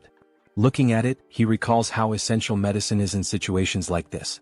The sight brings back memories of his childhood with his mother, leaving him momentarily deep in thought. Opening the kit, he discovers it contains far more than he expected. Sitting on the floor, he examines the items and mutters that his inventory has only 40 slots left, but there's still so much to register. After a brief moment, he has an idea. he decides to register the entire kit instead of the individual medicines. The system initiates the registration process, scanning the kit. A system notification pops up, confirming that it's a standard first aid kit valued at 77,331. Without hesitation, Seo-jun accepts. Back in the corridor, Seo-jun brings the first aid kit to Fatty, who notices Seo-jun's genuine concern for someone he barely knows. Kneeling down, Seo-jun asks to examine the goblin-inflicted wound. Fatty rolls up his pant leg, revealing a cut near his calf. With a pair of tweezers and a cotton ball in hand, Seo-jun warns that he's going to disinfect the wound first. Carefully dabbing the cotton onto the cut, Seo-jun works meticulously, though Fatty winces in pain. Despite this, Fatty reassures Seo-jun that he can endure it. The system promptly notifies Seo-jun that Choi Hyung-jun's, Fatty's, trust level has increased, along with his loyalty. After partially cleaning the wound, Fatty thanks Seo-jun for his care. Seo-jun, while packing the first aid supplies back into the kit, expresses his concern for the others. He stands and instructs Fatty to rest, explaining that he has something important to attend to. Fatty nods and agrees to follow his boss's orders. Seo-jun closes his eyes, focuses, and activates his ultimate eyes ability. His eyes darken as he scans the building, allowing him to see everything happening within. Back at the emergency stairs, Deoksu, also known as Toji the baseball bat wielder, is desperately fleeing from the relentless goblins. The archer, with her impeccable aim, provides support, taking out goblins with perfect headshots that would make anyone envious. Han and the guy with glasses try to help Deoksu create distance from the goblins but shout in frustration that they can only handle one goblin at a time, urging Deoksu to run faster. Toji sprints as fast as he can, but the goblins remain undeterred, chasing him with tireless persistence. From behind an improvised barricade, the support team fires arrows that was dangerously close to Deoksu, but every shot lands perfectly on the pursuing goblins. Deoksu finally reaches the end of the staircase and, with a leap, crosses the barricade. However, in a moment of carelessness, two goblins manage to jump and lunge at his back, catching him off guard. Instinctively, the rookie Moon charges forward with a shout, determined to protect his comrade. With a single powerful blow from his bow at close range, he takes down the two goblins that had pounced. Moon stands with a serious expression, his eyes glowing blue and filled with determination. Without hesitation, he leaps back into the stairwell, plunging straight into the swarm of goblins. Han is left speechless. Delivering rapid, precise strikes, Moon significantly thins the goblin horde as Han and Toji watch in awe. The rest of the group, witnessing the scene, asks in disbelief if Byung-go Moon had always been this skilled in combat, remarking that his actions are utterly insane. From afar, Seo-jun observes everything and comments that the rookie is doing exceptionally well. The system screen appears, displaying Moon's status. For reference, his full name is Moon Byung-go, and he holds the title of second vassal. His confidence level is 55, and his loyalty is 88. He possesses a teleportation ability that consumes mental energy to move within his line of sight. The mental energy cost increases with the number of companions and the distance traveled. With a sly smile and darkened eyes, Seo-jun remarks that registering Moon as a vassal was a brilliant decision. Back at the stairwell, goblins are being decimated by Moon, each of his blows striking their heads with deadly accuracy. Han asks Jiana, the guy with glasses, if the extension cord is ready. Jiana, holding it firmly, replies that it is. Han then checks if the water tank is prepared. The archer and the baseball bat wielder confirm its readiness. Moon, realizing he has to retreat, sprints toward the barricade as Han yells at him to hurry up. With a swift jump, Moon lands safely behind the barricade. For a brief moment, the goblins believe the group has simply fled. But moments later, a massive water tank appears above the barricade. The tank is tipped over, drenching the goblins and flooding the emergency stairwell with water. The goblins, initially confused, think it's merely a stalling tactic. Han shouts that this is the perfect opportunity, and Jiana flips the switch. An electrical surge travels down the now-soaked stairwell through the wires they had previously laid, electrocuting all the goblins that had been pursuing them. Seo-jun's system screen notifies him that he has hunted numerous goblins of varying levels, including some at levels 6 and 7. Another notification pops up, showing that Seo-jun has gained significant XP and earned a total of 334,464 won, which has been deposited into his account. Additionally, his skill level has increased, and a new ability has been unlocked. While using his ultimate eyes ability, Seo-jun suddenly feels a strange pressure. A sharp pain begins to spread through his body, causing him to writhe in agony. Upon closer inspection, a purple wave expands outward from him, covering an increasingly large area. The purple energy travels through the building, the stairwell, the parking lot, and even the goblins chasing his friends. The purple wave appears to function as a scanning mechanism because Seo Jun's ability screen indicates that hostile entities have been detected. After the scan, the system declares that the hostiles will be eliminated. As the energy wave dissipates, the goblins begin to deform, screaming in agony. In an instant, their bodies explode, vanishing in the blink of an eye. The system notifies Seo Jun once again, confirming that he has defeated numerous goblins, including several at levels 6 and 7. Not long ago, some goblins still hadn't given up chasing the group and continued climbing the emergency staircase. One of the goblins sensed something was amiss. A chill ran down its spine as it realized something was following them as well. Turning around slowly, it was greeted by an enormous shadow, its reaction one of pure shock. As it focused, it saw the silhouette of a massive bear approaching from behind. Before the goblin could even think, the bear, with sharp fangs and glowing red eyes, let out a deafening roar. In the blink of an eye, before the goblin could react, the bear attacked, biting near its neck. The goblin screamed in pain, drawing the attention of all the other goblins, who stopped and turned to see what was happening to their comrade.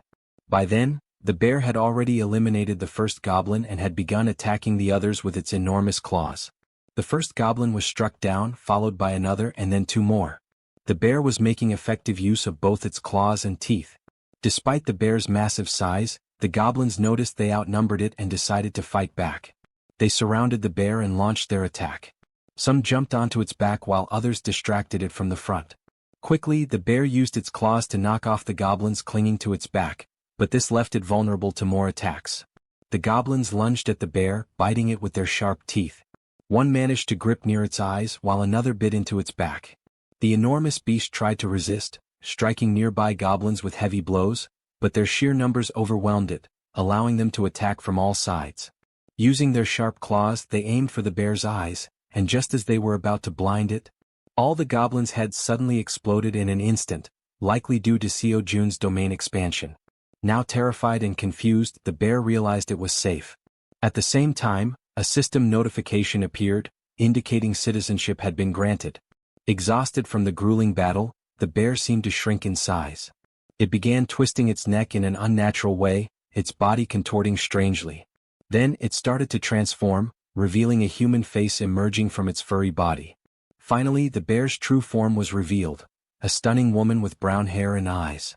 Weakened from the intense fight, she collapsed in the parking lot, surrounded by the bodies of the goblins. Meanwhile, as Seo Jun writhed in pain while using his ultimate eyes ability, like a surveillance camera, he noticed the woman's unconscious body on the ground. He wondered who she was. A system notification identified her as Yanju, level 33, with 9 trust points and an awakened A-rank ability called Werbear. This ability allowed her to transform into a beast, enhancing all her physical capabilities and granting powerful regenerative properties. Seo Jun's eyes widened as he realized this woman possessed an A-rank ability. Additionally, the system revealed that both Dongan and Harem had reached 50 trust points, unlocking their loyalty. The notification also stated that Deoksu's loyalty had reached 30, meeting the requirement to be registered as a vassal. Seo Jun quickly decided to register Deoksu as a vassal. Deoksu, now at level 25 and holding the title of third vassal, had 52 trust points and 31 ability points. Upon awakening, he gained a B-tier ability called Iron Knight, which allowed him to summon full steel armor and a halberd. Seo Jun, deep in thought, deduced that a vassal's level is determined by the rank of their awakened ability. He recalled that Fatty had awakened the strength of the gorilla, a C-rank ability, and was at level 20. Deoksu's Iron Knight was a B-rank ability, placing him at level 25. Moon's A-rank teleportation ability had placed him at level 30. Seo Jun concluded that when a vassal is registered, their level corresponds to the rank of their awakened ability. Yet, one question lingered: is the ability selection random like a roll of the dice? He wonders if Moon received an A-rank ability due to his loyalty. If that's the case, then Fatty, who has higher loyalty, should have awakened a B-rank ability instead of a C-rank one.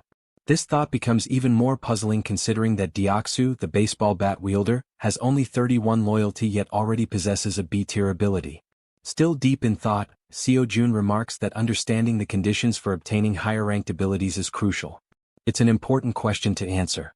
Since the number of vassals is limited to just 10, it's advantageous to select individuals with the highest potential rankings. He then reflects on whether there are any differences in accepting someone who has already awakened as a vassal. The system displays that an awakened individual can move freely through staircases, hallways, and elevators. Seo-jun decides to take action and walks toward the elevator. As he approaches, he activates his ultimate eyes, his gaze darkening. Meanwhile, the woman remains unconscious on the parking lot floor, near the goblins' lifeless bodies. Seo-jun calls Fatty, who arrives quickly, and instructs him to head to the parking lot. He asks Fatty to bring the woman from the second level of the parking structure back to their floor. While this unfolds, the team on the emergency staircase is dismantling and recovering the materials used for the electric trap. Deoxu, feeling relieved by the goblins' sudden defeat, asks his friends if they know why the goblins exploded so suddenly. The bespectacled man speculates that it was likely someone's doing. Han, sweating nervously, realizes that such a powerful skill could only belong to one person. The way the goblins were dealt with so effortlessly leaves no doubt in his mind. It must have been Seo-jun. He recalls that when he first met Fatty, Fatty mentioned that Seo-jun was a bit of an enigma. Han also remembers Fatty talking about hot baths, which amazed the girls, and how the ingredients for their meals had also been thanks to Seo-jun's ability. Reflecting on all this, Han grows more unsettled by Seo-jun's overwhelming power, convinced that the mysterious skill must be his. As Han coils the wires around his arm, he glances at Moon and recalls how he used to be an introvert, someone who changed drastically after meeting Seo-jun. Realizing the terrifying scope of Seo-jun's abilities, Han thinks to himself that being saved by Seo-jun means being chosen by him. Back in the parking lot, as the elevator reaches the ground floor, Fatty dashes toward the unconscious woman. He quickly picks her up and heads to the 30th floor as instructed.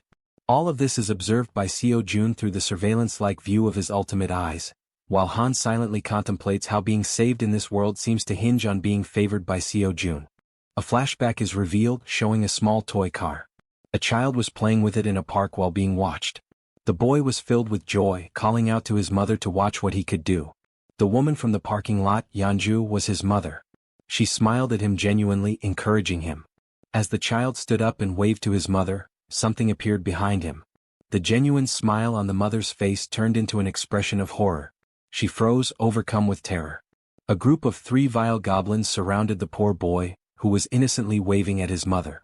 She tried to act, summoning all her strength, but she wasn't fast enough. The goblins attacked the boy, leaving her helpless to stop them. All she could do was weep as the sight of her son's final moments was burned into her memory. All that remained was the toy car the boy had been playing with. Trapped in a nightmare, Yeonju suddenly woke up, startled by the painful memories. She looked to her side and saw Seo-jun, who called her by name. He watched her lying down and she sat up on the bed, her head throbbing. Seo-jun extended his hand and introduced himself, saying it was a pleasure to meet her. Ignoring his introduction, she asked him if he was the one who did it. Surprised, Seo-jun hesitated, unsure what she was referring to. Quickly she clarified, saying he knew exactly what she meant, the thing that made the goblins' heads explode. Seo-jun froze in a moment of hesitation, and his hand began to tremble. Gripping his hand to steady himself, he admitted that, yes, he was the one who had done it. Yeonju started thinking, realizing how immensely powerful he must be. Someone with such a neutral expression could wipe out an entire horde of goblins in an instant. Fearful but hopeful, she thought that if he could do something so incredible, then maybe. She began trembling, her thoughts racing. Finally, she begged him, pleading for him to save her child. Through her tears, she cried out, asking him for just one day to bring her son back. As she finished her plea, Seo-jun looked at her, seeing her face soaked with tears, an expression of unbearable pain. It was the face of someone who had their child ripped away. Still crying, she said she missed her beloved son terribly. Seo-jun clenched his teeth, anger boiling within him as he realized she had lost her son to those wretched goblins. Yeonju sobbed so hard, trembling and unable to speak coherently through her hiccups. Seo-jun stood there, frozen, wondering if there was truly nothing he could do. He decided to try issuing a mission through the system. Hunt down 1,000 goblins with no time limit and no penalty for failure. The reward would be the resurrection of her child. Lost in thought, he wondered if such a thing was even possible. The idea filled him with apprehension. But then the system notified him that the mission couldn't be issued. Frustration surged through him as he realized resurrection was beyond his current capabilities, even with his powers. The system explained further, stating that a resurrection required a tremendous amount of power and resources. Then another notification appeared. There weren't enough funds to cover the resurrection mission's reward. It suggested trying again after increasing his funds. Seo Jun was stunned, his jaw dropping in disbelief as he read the message. Resurrecting someone might actually be possible if he had enough money. Overwhelmed with excitement, Seo Jun shouted at the system, demanding confirmation. Could he truly bring someone back to life if he had the funds? Returning to the room, he saw Yeonju still crying. He realized he had no idea how much it might cost to resurrect someone, nor could he even begin to guess. But knowing the possibility existed, he decided to act. He called out to Yeonju, who quickly looked up, wiping her tear-filled eyes. With a serious expression, Seo Jun told her that he thought he might be able to help her. He explained that there might be a way to bring her son back. Upon hearing this, Yeonju feels a sense of relief. Though not a certainty, the idea that there might still be hope offers her comfort. Still crying, she grips the bedsheet tightly and asks if what he said is truly real or just a cruel joke. Seo Jun reassures her that he would never joke about something so serious. However, he explains that while it is possible, it cannot happen just yet, and she nods in understanding. He adds that he doesn't know exactly how long it will take, but there is definitely a way. Yeonju turns to him, saying she'll do whatever it takes and asks what she should do to make it possible. Seo Jun considers the situation. With Han's group, which now includes Moon, Toji and Fatty with their awakened abilities, they already have a strong team. Adding Yeonju, a level 33 fighter, would make them capable of handling most monsters. He thinks the best course of action is to transform all 7 of his minions. Changing his expression to a smile, he asks Yeonju to get up, saying he'll introduce her to some people. Shortly after, Han introduces himself, and Yeonju politely returns the greeting. She then asks if he's the one who was throwing baseballs to hunt goblins, which startles Han that she knows about that. Yeonju also turns to the archer, saying she recognizes her too since she was shooting arrows at the goblins, leaving the archer equally surprised. Nervous, the archer asks how Yeonju knows her. Yeonju, growling and mimicking claws with her hands and sharp teeth, asks if they really don't recognize her, saying they've met before. Toji, the archer, and Han look confused about her growling while cute bears appear in the background. Deciding to clarify, Yeonju begins transforming.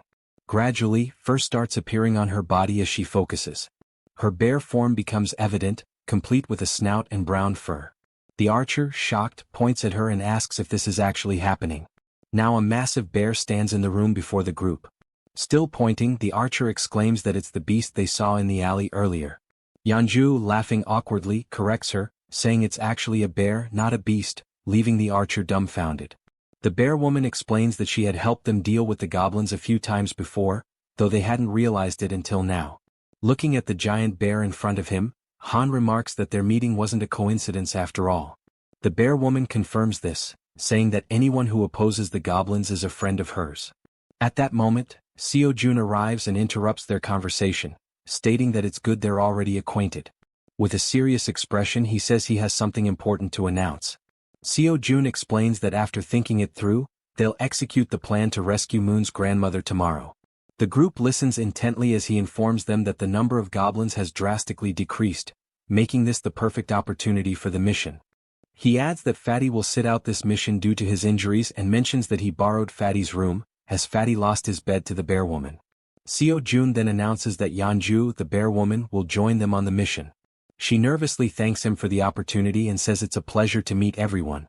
Concluding the meeting, Seo Jun tells them to prepare for tomorrow morning. The group, filled with determination, agrees to the mission without question. Afterward, Seo Jun calls Toji and Moon aside for a private conversation in the hallway, leaving them feeling uneasy. He reassures them not to worry, saying it'll only take a moment. Under the full moon in the hallway, Seo Jun asks if they know why he called them there. Both Toji and Moon look startled, unsure of what he's referring to, though deep down they might have an idea. The two were caught off guard by the sudden question and visibly startled. Toji hesitated and admitted he wasn't sure, while Moon spoke up, asking if it had something to do with the powers they had recently acquired. June smirked sarcastically and replied, "Yes, it's about your powers." He went on to explain that both of them had awakened abilities this time, leaving them shocked at how perceptive their leader was. Seo Jun explained further, revealing that Moon's newly obtained ability was teleportation. This excited Moon, who was eager to learn how to use it. As for Toji, his ability was named Knight of Steel, which left him curious about what it could do. Jun's expression shifted to one of seriousness as he considered the situation. He realized he needed to understand how both their abilities worked before they embarked on the mission the next day. Deep in thought, he opened the system screen to analyze their progress. He issued a mission to both of them: demonstrate their newly awakened abilities within 1 hour. The reward for success was increased strength, while the penalty for failure was having to sleep in the corridor. The system confirmed the mission parameters, and Jun found himself intrigued by these team-oriented challenges. As Jun mulled over the situation, Toji, unable to contain his enthusiasm, called out, asking if it was true that he had awakened a new ability. Jun confirmed with a nod. Toji's excitement was palpable. Snorting with exhilaration, he exclaimed how great it was, but then asked about the Knight of Steel ability, curious about its specific capabilities. Jun explained that it allowed Toji to summon a steel suit of armor and a halberd. Before Toji could ask further questions, since he was used to wielding a baseball bat, a blue light suddenly materialized beside him. The light was Moon's teleportation ability activating. In an instant, Moon vanished, leaving Toji stunned by how quickly he had picked up the skill. For a few seconds, Jun and Toji exchanged wide-eyed, speechless glances, both trying to process what had just happened. Moments later, Moon reappeared in the corridor, slightly wobbly as he landed. Looking down at his hands, Moon's face lit up with excitement as he marveled at the functionality of his power. Clenching his fist, he declared, "With this power, rescuing my grandmother will be a breeze." The system notified Seo Jun that Moon's confidence had increased, along with a rise in his loyalty. Overcome with gratitude, Moon bowed deeply to Jun, thanking him for everything he was doing. The gesture took Jun by surprise. After a moment, Jun urged Moon to pause and carefully assess the situation. "Even though you've managed to use your powers," Jun explained, "going to your grandmother's house right now is impossible." Moon, puzzled, asked why that was the case. Jun patiently elaborated that there was no guarantee he could fully control his ability, even though it had worked once. "It's possible you just got lucky," Jun said, causing Moon to lower his head in disappointment at the realization that rescuing his grandmother would have to wait. Jun reassured him, saying, "For now, we'll figure out the maximum range of your teleportation and determine if there's any penalty for using it multiple times." Moon nodded silently in agreement. As the conversation continued, they noticed something unusual happening down the corridor. Turning to investigate, they saw a knight clad in gleaming steel armor wielding an enormous halberd. Toji's eyes widened in amazement as he realized the sheer magnitude of his power. Ecstatic, he couldn't help but comment on how well the ability suited him. The system then notified Jun that Toji's confidence and loyalty had also increased. While Toji celebrated, swinging the halberd to test its weight, Jun called Moon over. Pointing toward a nearby building, Jun asked if Moon could test his teleportation by attempting to reach it. Moon studied the building carefully, gauging the distance and calculating the effort it would take to make such a leap on only his second try. Finally, he turned to his leader and said, "I'm not sure I can make it, but I'll try." The system presented a new mission: teleport to the rooftop of Building 113 within 3 minutes. The reward was an improvement to Moon's teleportation ability, while the penalty for failure was having to sleep outside. While focusing intensely, Moon positioned his hands in a stance resembling a Kamehameha to channel his energy for teleportation. In the background, Toji cheered him on enthusiastically, offering words of encouragement and telling him he could do it. After aligning his thoughts and gathering his energy, Moon opened his eyes. In that instant he vanished once again, enveloped by a burst of blue light. The force of his ability was so intense that Toji instinctively shielded himself from the shockwave. Moon reappeared on the rooftop of the other building, landing in a dramatic superhero pose. However, his face contorted in pain, and his eyes turned completely white. From his new vantage point, Moon felt a wave of relief knowing the teleportation had worked. Looking across at his friends, he waved to ensure they saw him and shouted that everything went as planned. The system notified Jun, confirming that Moon had successfully completed the mission. Seo Jun let out a sigh of relief and smiled, praising Moon for his impressive and quick mastery of the ability. Moon, still waving happily, basked in the moment. But suddenly, without warning, Moon's strength gave out. His eyes rolled back and he collapsed unconscious on the rooftop, leaving him vulnerable. Both June and Toji froze in shock, their previous excitement quickly replaced by concern. Everything had been going so well, until it hadn't. Acting swiftly, June used his ability to summon a servant, bringing Moon's unconscious body back to their corridor. Moments later, they laid Moon down in one of the beds to let him recover. "Is he going to be okay?" Toji asked anxiously. June, studying the system's readout, reassured him, "Yes, he's just unconscious. The teleportation ability took a lot out of him." He explained that with enough rest, Moon would be fine. The system confirmed that Moon was healthy and in a deep sleep.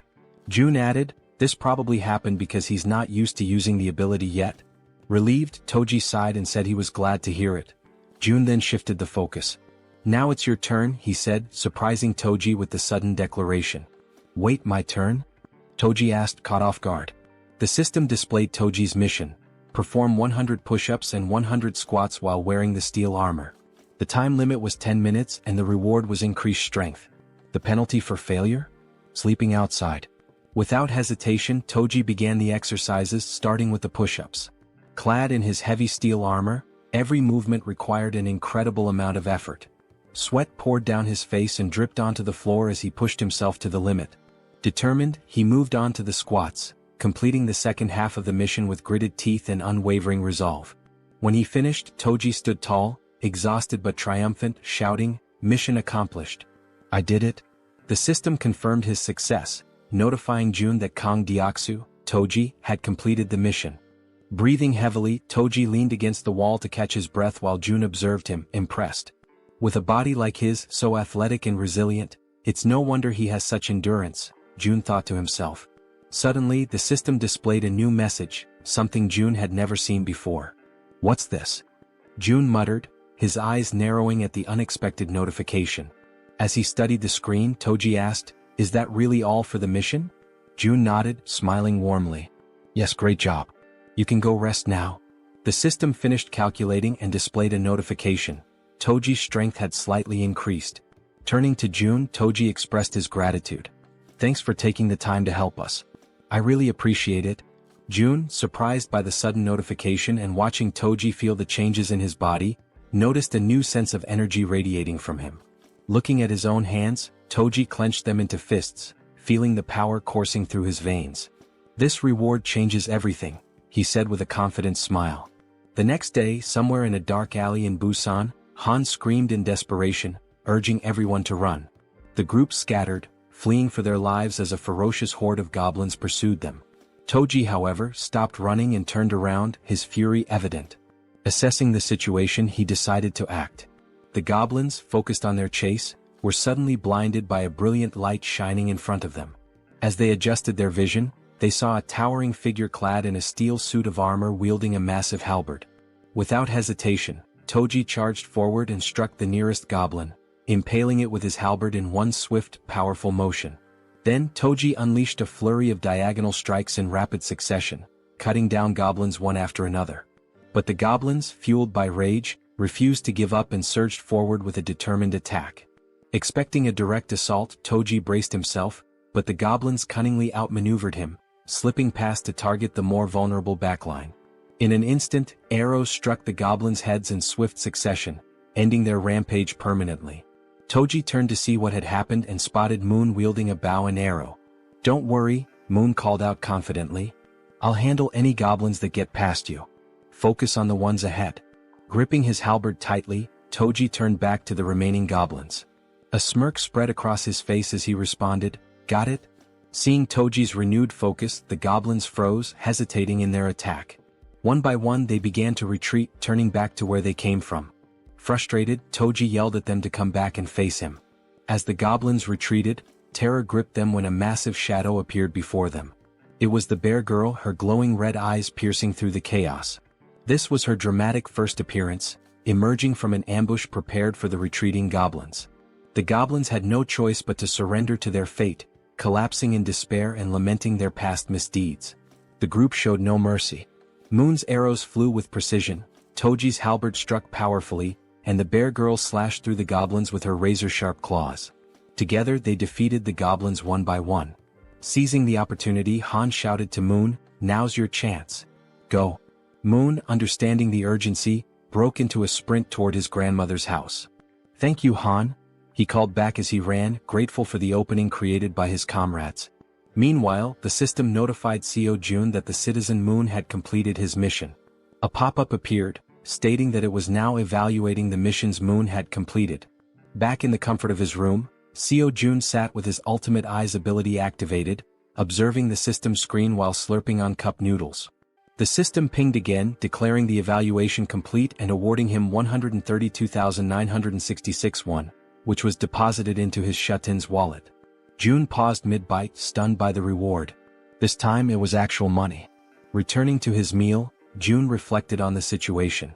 When Toji completed his mission, the reward had been strength, suggesting that additional rewards were now randomized.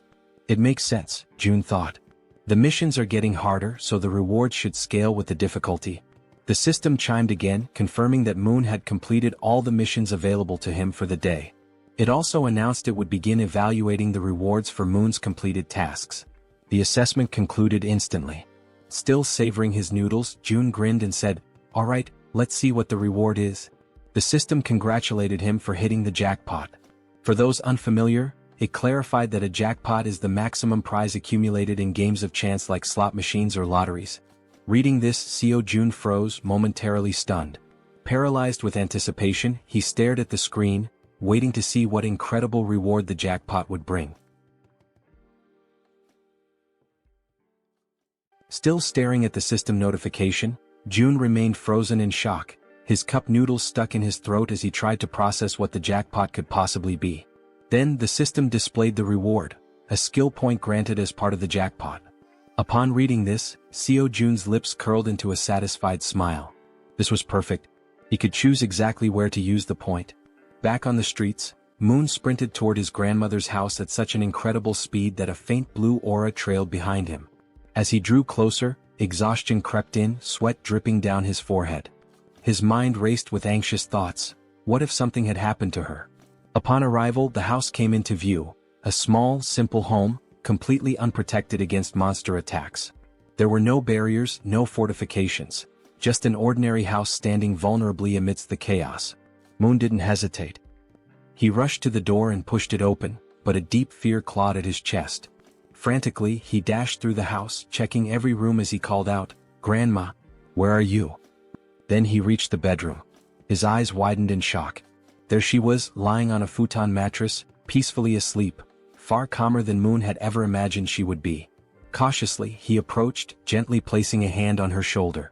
"Grandma," he whispered, shaking her lightly, hoping for any sign of response. Slowly, her eyelids fluttered open. Her voice was faint and drowsy as she murmured, "Who is there?" She reached out, her frail fingers brushing against his hand. "Moon, is that you?" And at that moment, ninjas cutting onions must have passed through the room, because Moon's vision blurred as he choked up, his chest tightening with overwhelming relief. Tears streamed down his face. His body trembled as he sobbed uncontrollably, overwhelmed by the sheer relief that she was still alive. Unable to hold back, he threw his arms around her in a warm, desperate embrace, whispering apologies between his sobs. "I'm sorry, Grandma. I'm so sorry it took me so long to come back for you." Despite his tears, the old woman smiled kindly and patted his back. "You're such a brave and kind boy, Moon. I knew you would come for me." At that exact moment, a system notification appeared in front of Seo Jun. Moon's loyalty had reached 100. Moon was now officially registered as a vassal. The number of available vassal slots had increased. Jun squinted at the system window in confusion. What's this? Apparently, reaching a certain level of trust unlocked an additional vassal slot. The system then displayed his current vassals. Choi Hyungjin aka Fatty, level 20, Moon level 30, and Kang Deoksu aka Toji level 25. Scratching his chin, Jun was taken aback.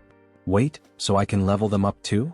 Curious, he decided to check how much it would cost to upgrade Moon's level. He tapped the plus symbol next to Moon's name. A new notification popped up. Insufficient funds to level up. Then another window appeared, showing the required amount. 100 million won is needed to upgrade Vassal Moon to the next level. Jun's jaw nearly hit the floor. His hands clenched into fists. 100 million won? his face twisted in frustration as he rubbed his temples. That's insane. Just for one vassal? With a sigh, he ran a hand through his hair and lightly punched the table. I'm sorry, Moon, he muttered under his breath. I'll make it up to you by assigning you missions every single day. At that moment, a noise snapped June out of his thoughts, his senses going on high alert. The elevator was moving. His brow furrowed. Who the hell could that be? His comrades were still out in the streets, fighting goblins. Narrowing his eyes, he activated Ultimate Eyes. His pupils darkened as his vision extended, scanning the entire building. Two people stood outside one of the apartment doors. A man and a woman. The man carried a box on his shoulder, while the woman knocked on the door, asking if anyone was inside. Something felt off. Their expressions weren't exactly friendly, and their dark under-eye circles hinted at exhaustion or something more sinister. June immediately recognized the apartment. Inside was Fatty's wife. From the other side of the door, she hesitated. Hearing the knocking and voices, she called out cautiously, "Who is it?" Assuming it was urgent, she made a quick decision and opened the door. Standing there was the young woman, who greeted her with a bright smile. "Hello," she said cheerfully. "I'm Kim Dabin." Then she gestured toward the man beside her. "And this is my younger brother, Kim Miho." She continues, mentioning that they live in unit number 1701. Intrigued, Fatty's wife asks what brings them there. The girl sighs, explaining that she only came because she desperately needed help, leaving Fatty's wife wondering what kind of help she could possibly need. Then, with a sudden burst of desperation, the girl blurts out, practically shouting, "Would it be possible for you to let me take a shower?" Fatty's wife is completely caught off guard. Her jaw drops. Of all the things she had expected to hear, this was the absolute last. Still trying to process it, she blinks in disbelief and asks if she heard correctly. "Did you really just ask to take a shower? And that's all you need?" The girl nods eagerly. "Yes, that's all. I just want a shower." Relieved that the request wasn't anything too complicated, Fatty's wife lets out a small chuckle and waves them inside. "Well, that's easy enough. Come in." The two enter, expressing their gratitude. The man, still carrying the box on his shoulder, also thanks her before asking where he should put it. Curious, Fatty's wife asks what's inside.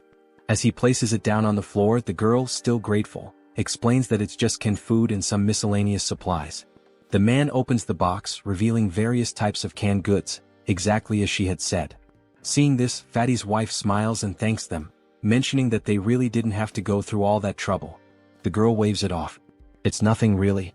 If you think about it, I just walked into a stranger's house and made a pretty weird request." Just as she finishes speaking, something catches her attention from the corner of her eye. She turns her head slightly, her gaze landing on the collection of bows lined up against the wall, alongside Toji's baseball bat. Curious, she can't help but ask, "Do these bows and that bat belong to the owner of this apartment?" Fatty's wife wasn't expecting that question. Still, after a brief pause, she shakes her head. "No, actually. These don't belong to the apartment's owner. The real owners live in another unit, but it's kind of a complicated situation to explain in just a few words." The girl nods in understanding. "I see." Watching everything unfold, Seo Jun deactivates his ability and thinks to himself that so far they don't seem like bad people. He then shifts his gaze toward the window and murmurs to himself, "I'll go check it out later." After a brief moment of thought, he adds, "I also need to talk to them. I want to ask if they'd be willing to help rescue other survivors from the nearby apartments." Before he can dwell on it further, a sudden system notification pops up. June blinks in surprise as the message appears before him. "You have successfully hunted a red tiger." A second notification follows immediately after. "You have gained a large amount of XP." Then another.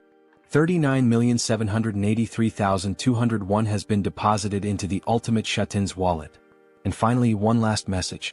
"Your skill level has increased and you have acquired a new ability." June stares at the notifications, his eyes widening in shock. What just happened out there?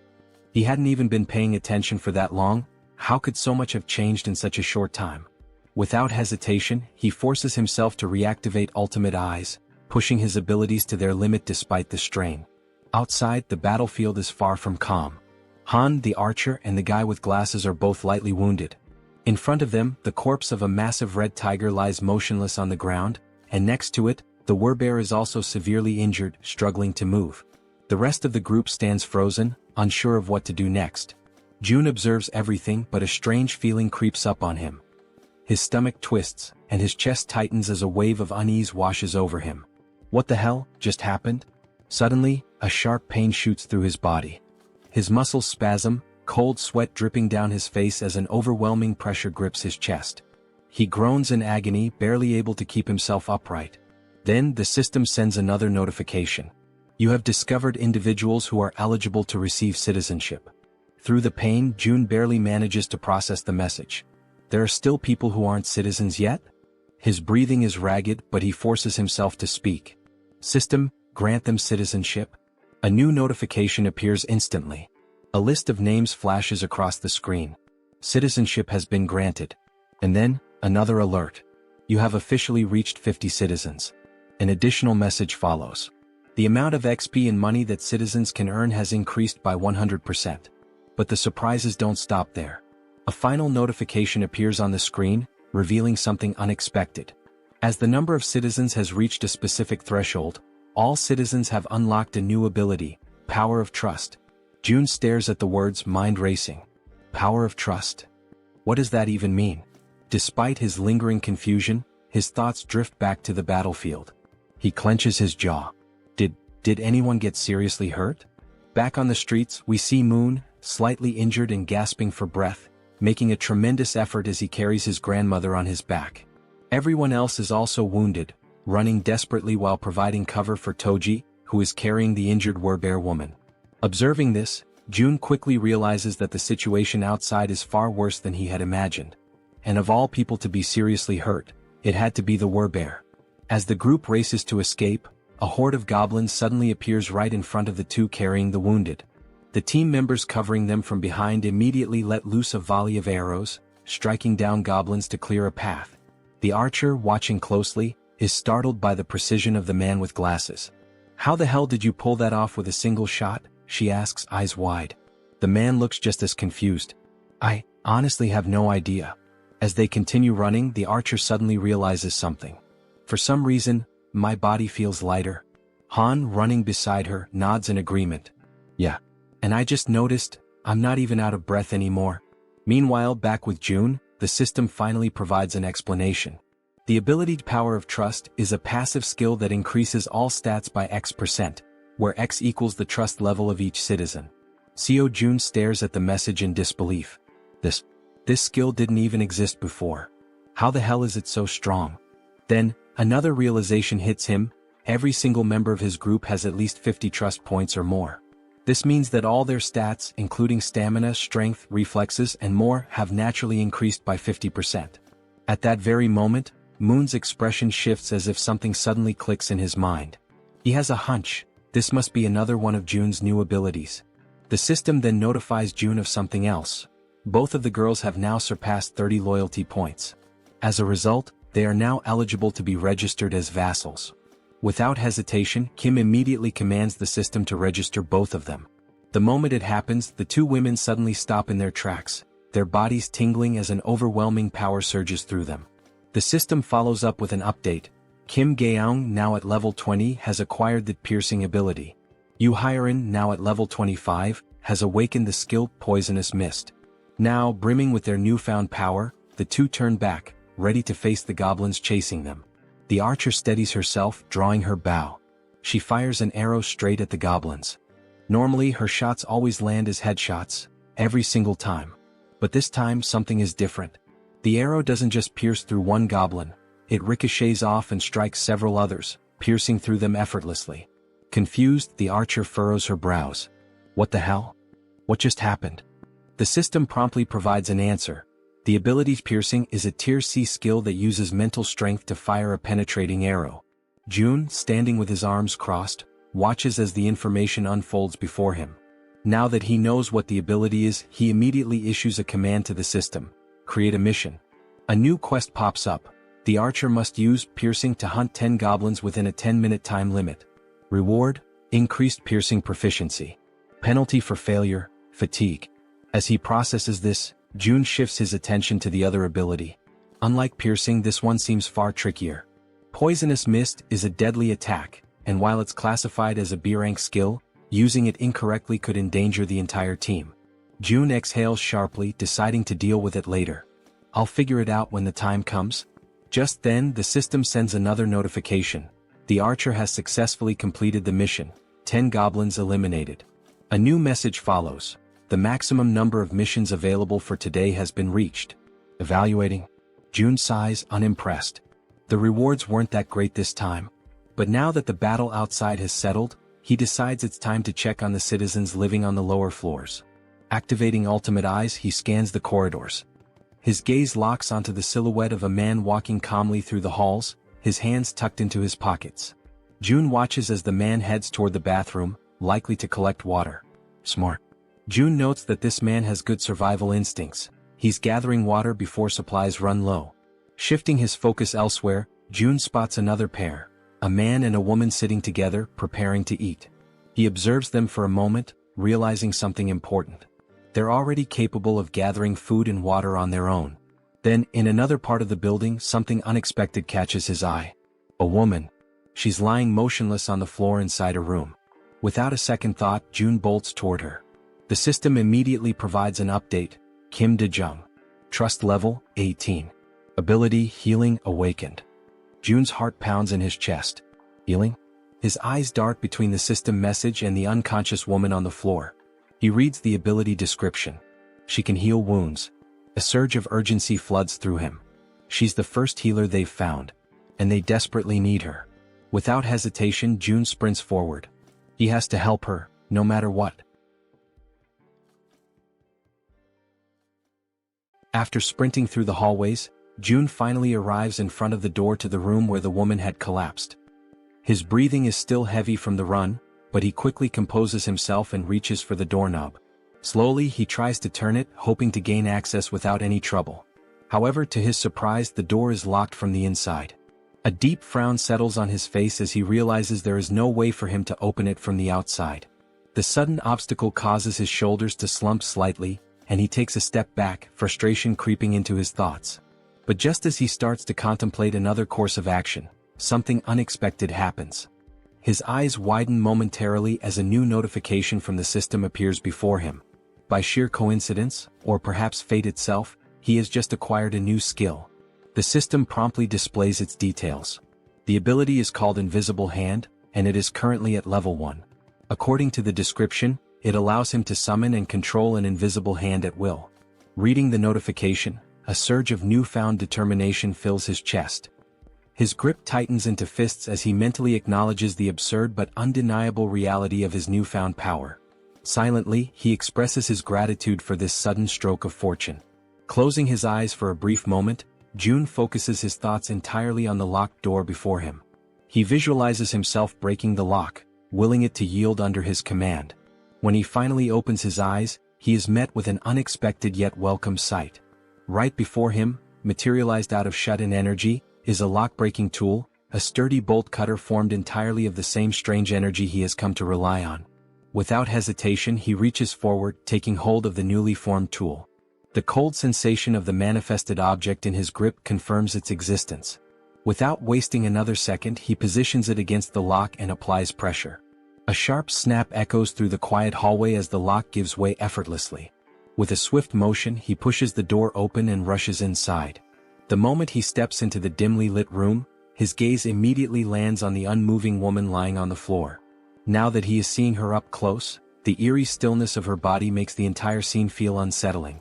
June quickly kneels beside her, concern evident in his expression. Reaching out, he gently nudges her shoulder, his voice calm yet firm as he speaks. He asks if she can hear him, if she is all right, urging her to wake up. There is no response. A deep sense of unease washes over him. He carefully observes her condition, scanning for any visible injuries. But what he notices instead sends a wave of worry through him. Her face is unnaturally pale, her lips dry and cracked. Severe dehydration. His mind races. Dehydration this extreme could be dangerous. She needs help, immediately. He quickly shifts his attention to the surroundings, searching for anything that might assist in stabilizing her condition.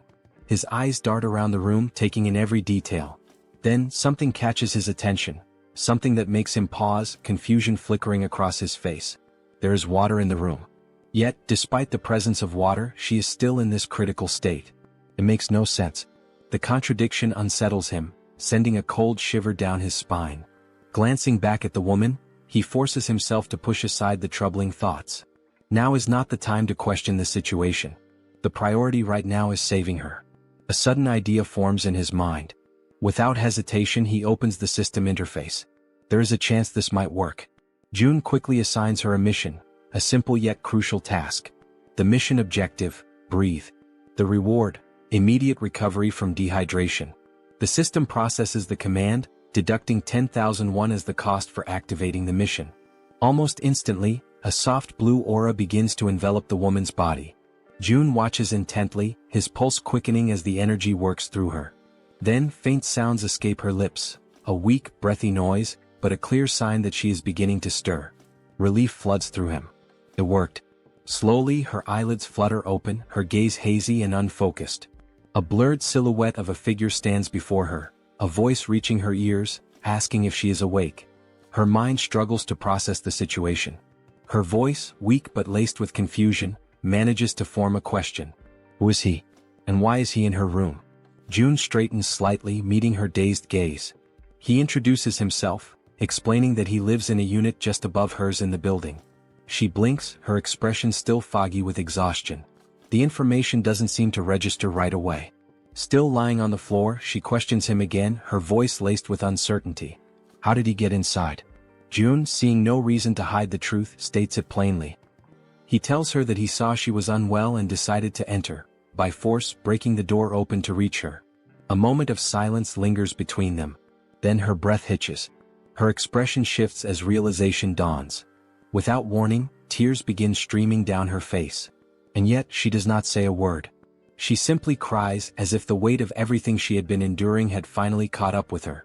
She raises her hands to her face, wiping away the tears in an attempt to hide her crying. Her shoulders tremble slightly as she struggles to compose herself. June, watching her closely, immediately senses that something is wrong. There is an uneasiness in the way she reacts, something beyond just exhaustion or confusion. Taking a deep breath, he calls her name, Kim De-jung, his voice firm yet gentle. As she slowly pushes herself up from the floor, still visibly shaken, he speaks again. He apologizes for being so abrupt, for barging into her life so suddenly, but he makes it clear that he needs her help. There is urgency in his tone, something that makes her pause despite her lingering distress. Now sitting upright, her tear-filled eyes meet his, though her expression remains guarded. Her lips, still cracked from dehydration, barely part as she listens to him speak. June wastes no time in explaining, one of his allies is severely injured. The words seem to take a moment to register. De-jung slowly turns her body toward him, staring as if trying to process what he just said. Silence stretches between them. She blinks, her mind racing, trying to make sense of his words. His ally? Someone severely injured? Why is he telling her this? She doesn't understand, she doesn't even know this man. Panic begins to rise in her chest. He wants her to save someone? Why her? Doubt and fear intertwine within her thoughts. Her hands tremble slightly as she lowers them to her lap. It seems impossible, an absurd request thrown at her out of nowhere. He's putting his faith in the wrong person. And then another realization strikes her like a bolt of lightning. How does he know she's a nurse? Her breath catches. She has never told him that. No one in this building should even know.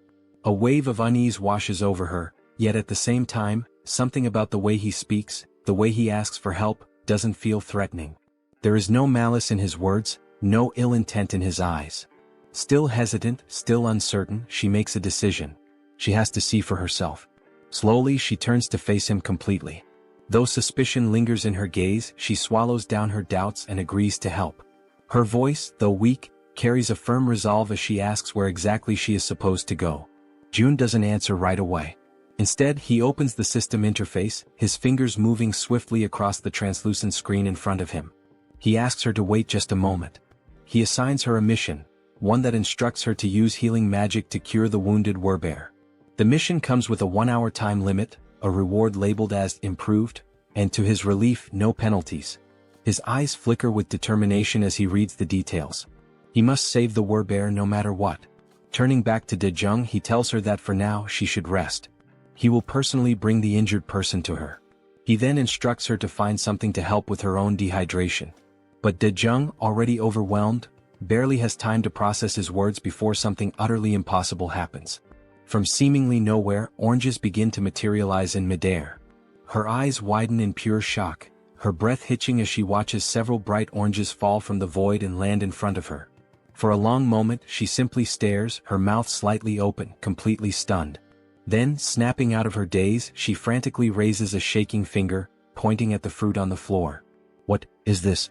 Her voice trembles as she demands an answer. June, realizing how bizarre this must seem to her, quickly apologizes. But Dejung isn't satisfied. Her heartbeat pounds in her ears as she watches more oranges drop into existence. Where are these coming from? How is this happening? What kind of person is this man? Before she can demand further explanations, June simply turns his back to her. A slight smirk plays on his lips as he tells her, he'll explain everything later, once things have calmed down. And with that he walks away. Leaving her still kneeling on the floor, still staring in disbelief, he exits the room with a final request. He reminds her that she is still weak, that her body needs to recover, and he asks, no, insists, that she prioritize her own rest. As soon as June is gone, Dejung lowers her gaze to the scattered oranges.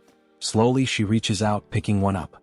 The texture, the weight, the coolness against her fingertips. It all feels real.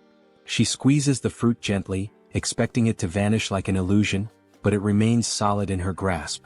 A shiver runs down her spine. What is this? Still overwhelmed, she hesitantly mutters to herself, wondering if she's dreaming.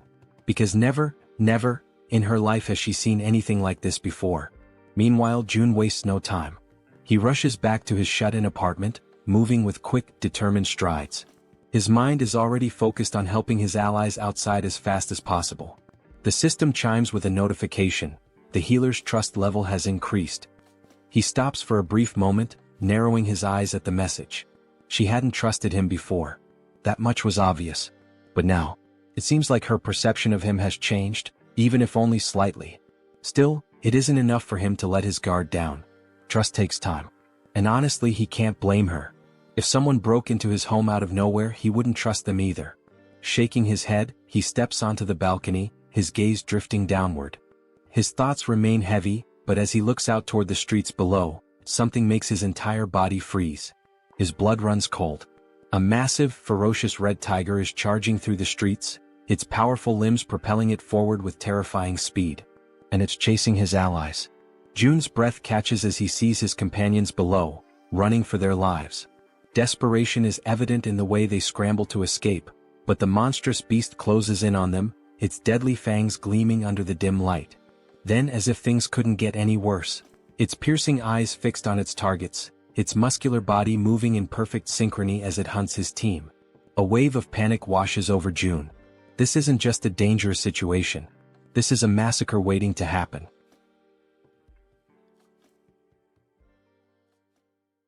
June stood frozen in shock as he took in the sight before him. There wasn't just one red tiger. Another had appeared, a second ferocious beast, separate from the one that had already fought the Werbear woman and left her gravely wounded. Down below, chaos continued to unfold. The massive red tiger prowled menacingly, striking fear into the hearts of the remaining group members, who were now running desperately, not daring to look back.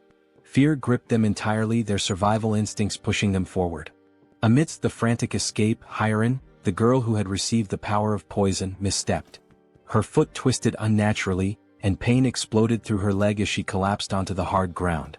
A sharp, involuntary cry of agony tore from her throat. Both the archer woman and Han immediately stopped in their tracks, their faces contorted with panic.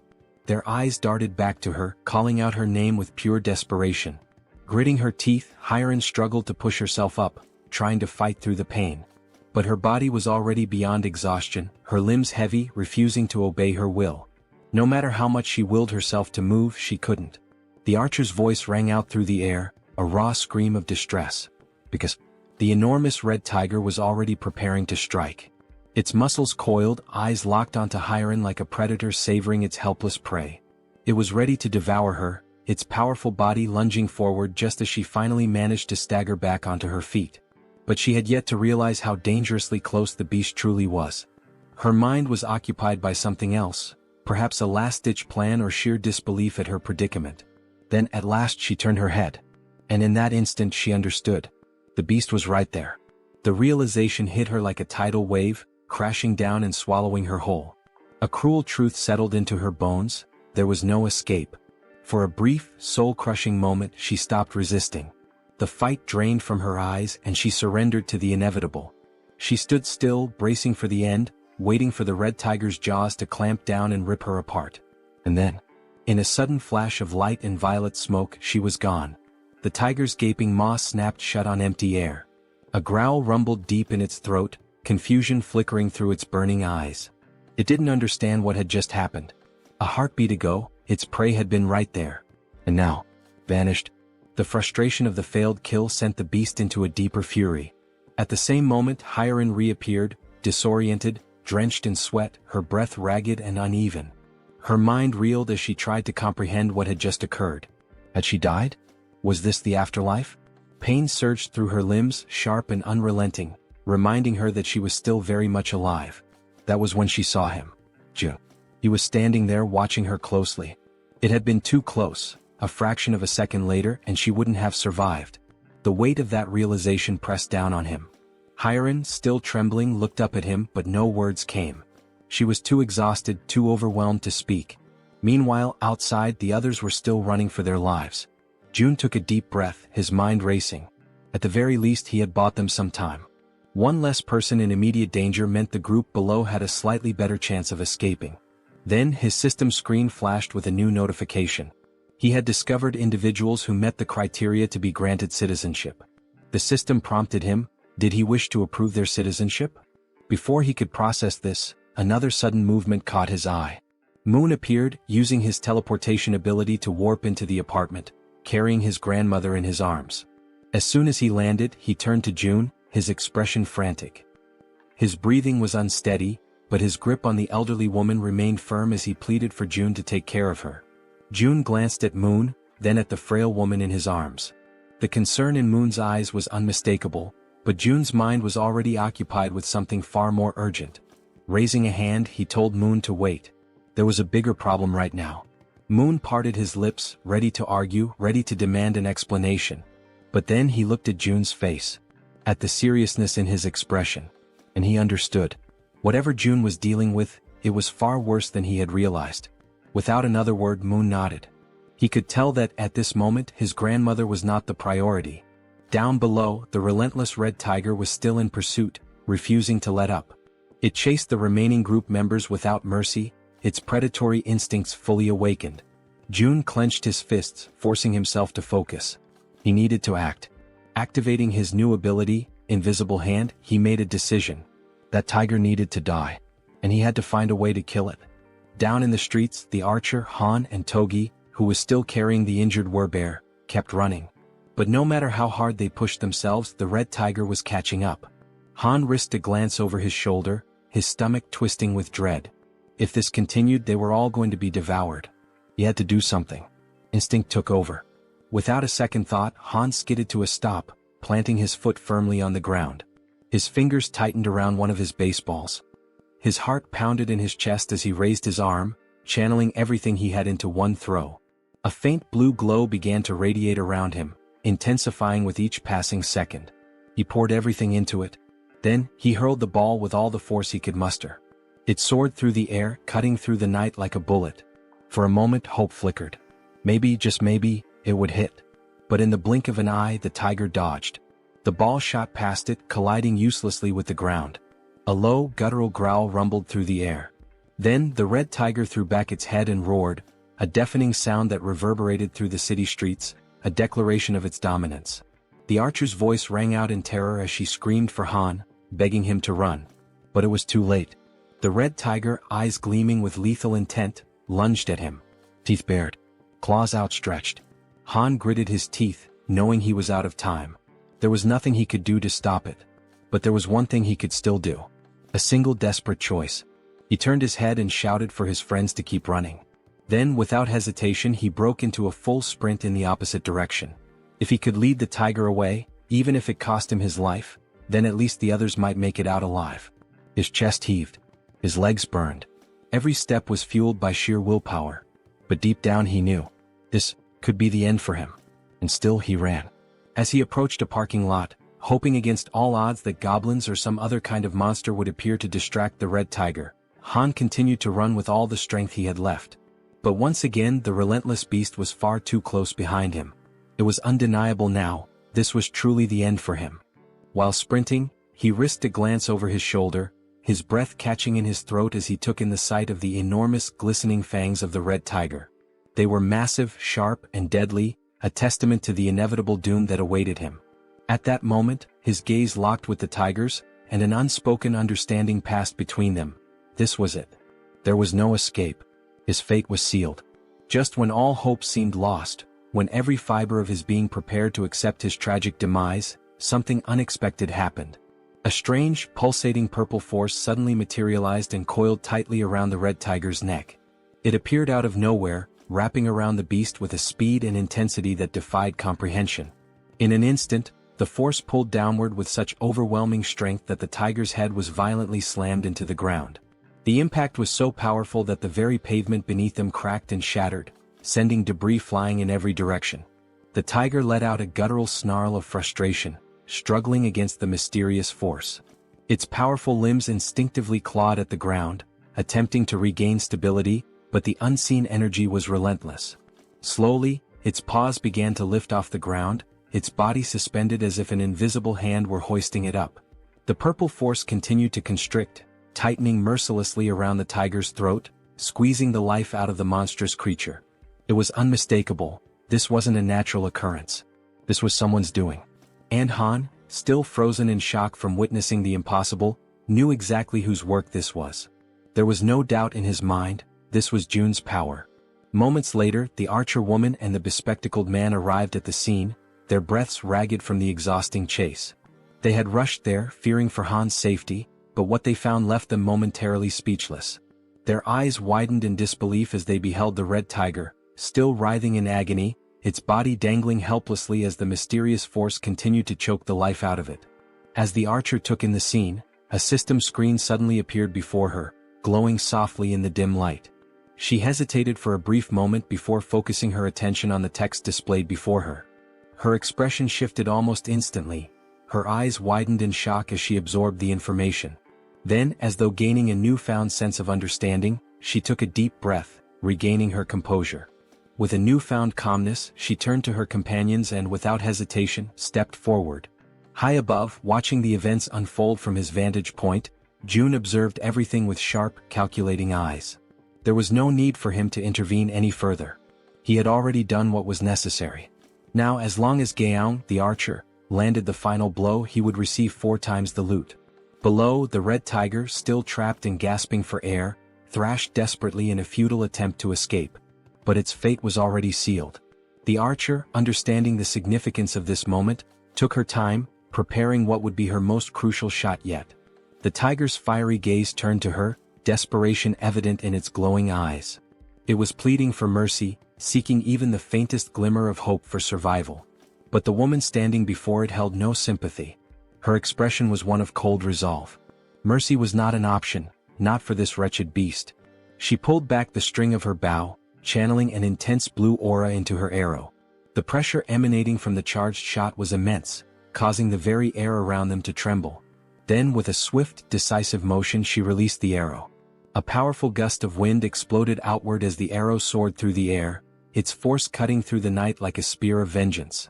The instant it found its mark, a system notification flashed before Jun's eyes. You have successfully hunted a level 28 red tiger. You have gained a significant amount of experience points.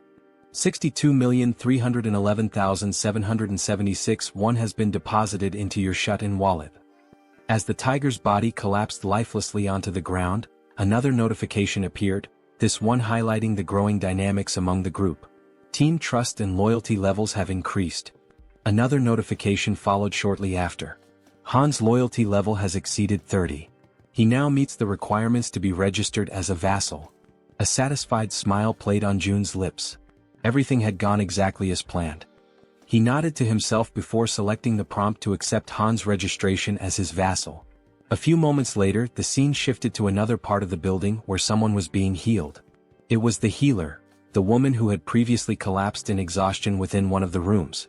Now fully conscious, she focused her energy, her hands glowing faintly as she tended to the wounded. The injuries of the others faded rapidly under her care, not even leaving scars behind. The first person she prioritized was the Werbear woman, whose body had suffered severe damage during the brutal encounter with the red tiger. June, watching from afar, reflected on the sheer luck they all had, him included, in having found a healer in a situation like this. Han approached, still catching his breath. Without wasting any time, June turned to him and asked what had happened below, particularly why the red tigers had suddenly appeared. Han, his voice still carrying traces of exhaustion and gratitude, explained that the location where Moon's grandmother's house had once stood was likely a territory belonging to the red tigers. They had managed to take one down, but another had soon appeared, proving that the area was far more dangerous than they had initially assumed. Hearing this, June processed the information carefully. It made sense. There was no reason to believe that only goblins would inhabit this region. And now that he thought about it, there hadn't been any goblins in this area. That meant the goblins had probably already invaded the buildings nearby. If that was the case, Moon's grandmother wouldn't have been safe if she had remained inside. Despite everything, the only reason she had survived was that she had unknowingly been within the red tiger's territory. June exhaled slowly, shaking his head. The sheer luck involved in this entire ordeal was truly something extraordinary. Just then, another system notification appeared before him. Healer's performance is being evaluated. 73,312 has been deducted for the mission. The healer let out a relieved sigh upon realizing that her task had been successfully completed. Seeing her reaction, June stepped forward and acknowledged her efforts, telling her that she had done a great job. However, she quickly waved off his praise and instead asked if she could finally return home. Before anyone could respond, a voice interrupted. Wait a moment. It was Fatty, who had finally reappeared after spending some time resting and recovering from the ordeal. Scratching the back of his head, he looked around awkwardly before addressing the group. I know this might not be the best time to bring this up, but are you guys seriously planning on gathering in my apartment all the time? June turned his attention to Fatty and, for the first time, truly took in the number of people currently occupying the space. The realization dawned on him, and at that moment, everyone around them wore equally amused and sheepish expressions. With a small chuckle, June reassured him. There was no need to worry, he had already made arrangements. Unit 2901 was currently unoccupied. Electricity, water, and every other necessity for daily life would be provided, and they were free to live there. Upon hearing this, the entire group erupted in joy. He also calls out to Dabin and informs her that Units 2101 and 2102 are currently unoccupied as well. June states that he will ensure that electricity is supplied to those units and requests that she notify the other survivors, letting them know they can use the bathrooms and showers in those apartments. Upon hearing this, Dabin and her brother exchange glances before nodding in agreement, assuring him that they will take care of it. June then adds that out of the two available units, Dabin and her brother are welcome to claim one for themselves. The unexpected offer leaves both of them stunned, their jaws practically dropping in disbelief. June, however, remains composed and instructs them to inform the other survivors that they may take the remaining unit. After settling that, June shifts the conversation to another matter, saying that he has a favor to ask. Dabin, still somewhat taken aback, encourages him to go ahead and say what he needs. Without hesitation, June states that he wants her to become the messenger between himself and the rest of the survivors. The moment those words leave his mouth, Dabin pauses, furrowing her brows in confusion. She repeats his request, asking if she heard him correctly. Did he really mean messenger? June, completely serious, confirms it. He then lays out the details of his plan, instructing her to inform everyone that whichever team manages to eliminate 100 goblins the fastest will be rewarded with an empty unit of their own. Furthermore, he emphasizes that in addition to securing a place to live, the winning team will also receive essential supplies, unlimited electricity, running water, gas, and food, ensuring their survival and comfort. But there's more. June goes on to clarify that if the team agrees to take in 10 additional survivors, those individuals will also be granted access to the same benefits. For a brief moment, the atmosphere in the room grows heavy with tension. The weight of June's words settles over them, and everyone seems to grasp the implications of what he is proposing. Then, as if anticipating concerns, June adds one final note. He instructs Dabin to make sure she informs them that the distribution of these benefits may take longer depending on which floor their new residence is located. As he watches their reactions, June contemplates his next move. From this point forward, he realizes, every decision will be like moving pieces in a strategic game of chess. Only those who prove their worth will receive the resources they need. At that moment, a system notification appears before him. A new quest materializes, an official mission to hunt down goblins. The quest has a strict time limit of 168 hours, a modest reward of experience points, and a harsh penalty for failure, being barred from using any shared facilities. A final message flashes before his eyes. Will you grant this quest? Yes or no?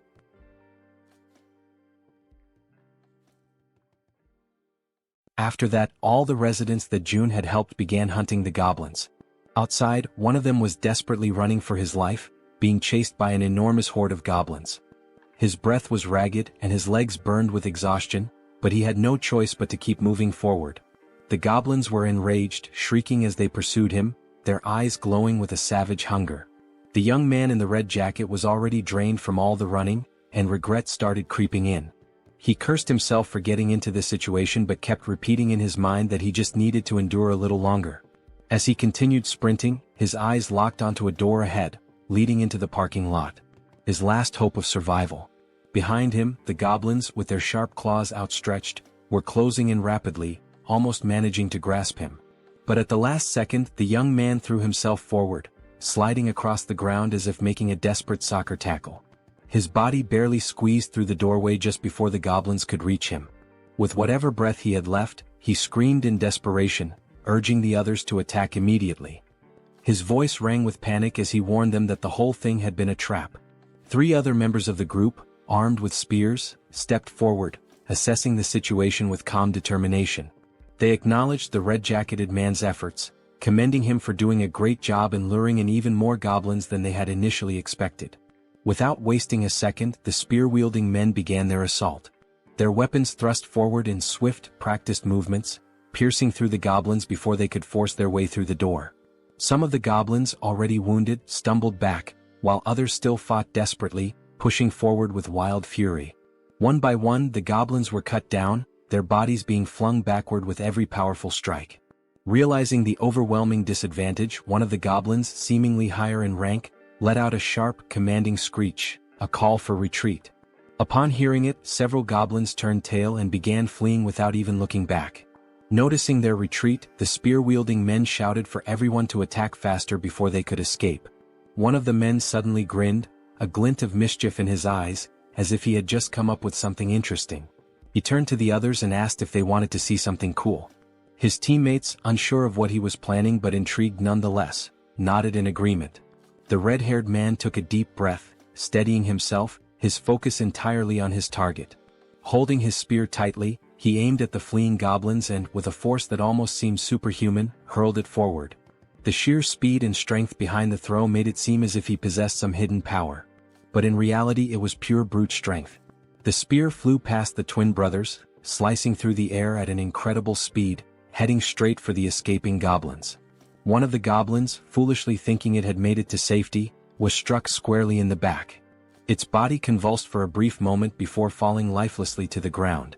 The red-haired man turned back to the twins, a triumphant grin spreading across his face as he asked if they thought that was amazing. The twins, eyes wide in awe, immediately agreed, saying it was absolutely badass. Stretching his arms as if shaking off the tension, the red-haired man then casually asked how many goblins each of them had managed to kill. The twin on the left proudly declared that he had taken down 22. The twin on the right smirked and smugly announced that he had won, having slain 23.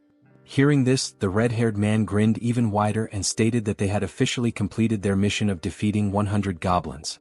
After all, between just the 3 of them they had already slain over 100. The twins exchanged glances, surprised at how quickly they had achieved their goal. They had initially thought it would take an eternity to eliminate that many goblins. Just then Min, the man in the red jacket, stormed up to them, clearly irritated. He wasted no time in complaining, reminding the red-haired man that he had said there would be only about 10 goblins. Yet Min had barely escaped with his life. The red-haired man immediately bristled, veins bulging on his forehead in frustration. He snapped back, demanding to know what Min was whining about this time. Min, still seething, shot back that there was no way anyone could have mistaken that many goblins for just 10, and he had nearly died because of it. Rolling his eyes, the red-haired man brushed off his complaints, saying that the results had turned out well. Thanks to their success, they were about to get a brand new place to live, so Min should quit complaining. Irritated, he then told Min to pay attention and called him bro, which suggested they might actually be siblings. Then, with the veins on his face bulging even more, he reminded Min that he had come up with this hunting strategy himself, so there was never any chance of failure. He also pointed out that it was his idea to use the spears, which had been crafted by the twins. All Min had to do was run, something he was already confident in doing.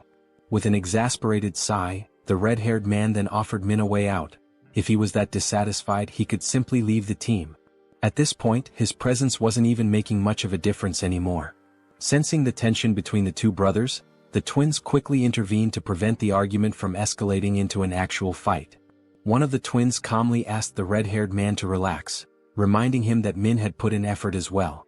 The other twin turned to Min and, with a playful grin, told him that he had done an excellent job acting as bait, pointing out that he had been running incredibly fast. The red-haired man clicked his tongue in irritation, saying that Min always managed to find a way to get on his nerves.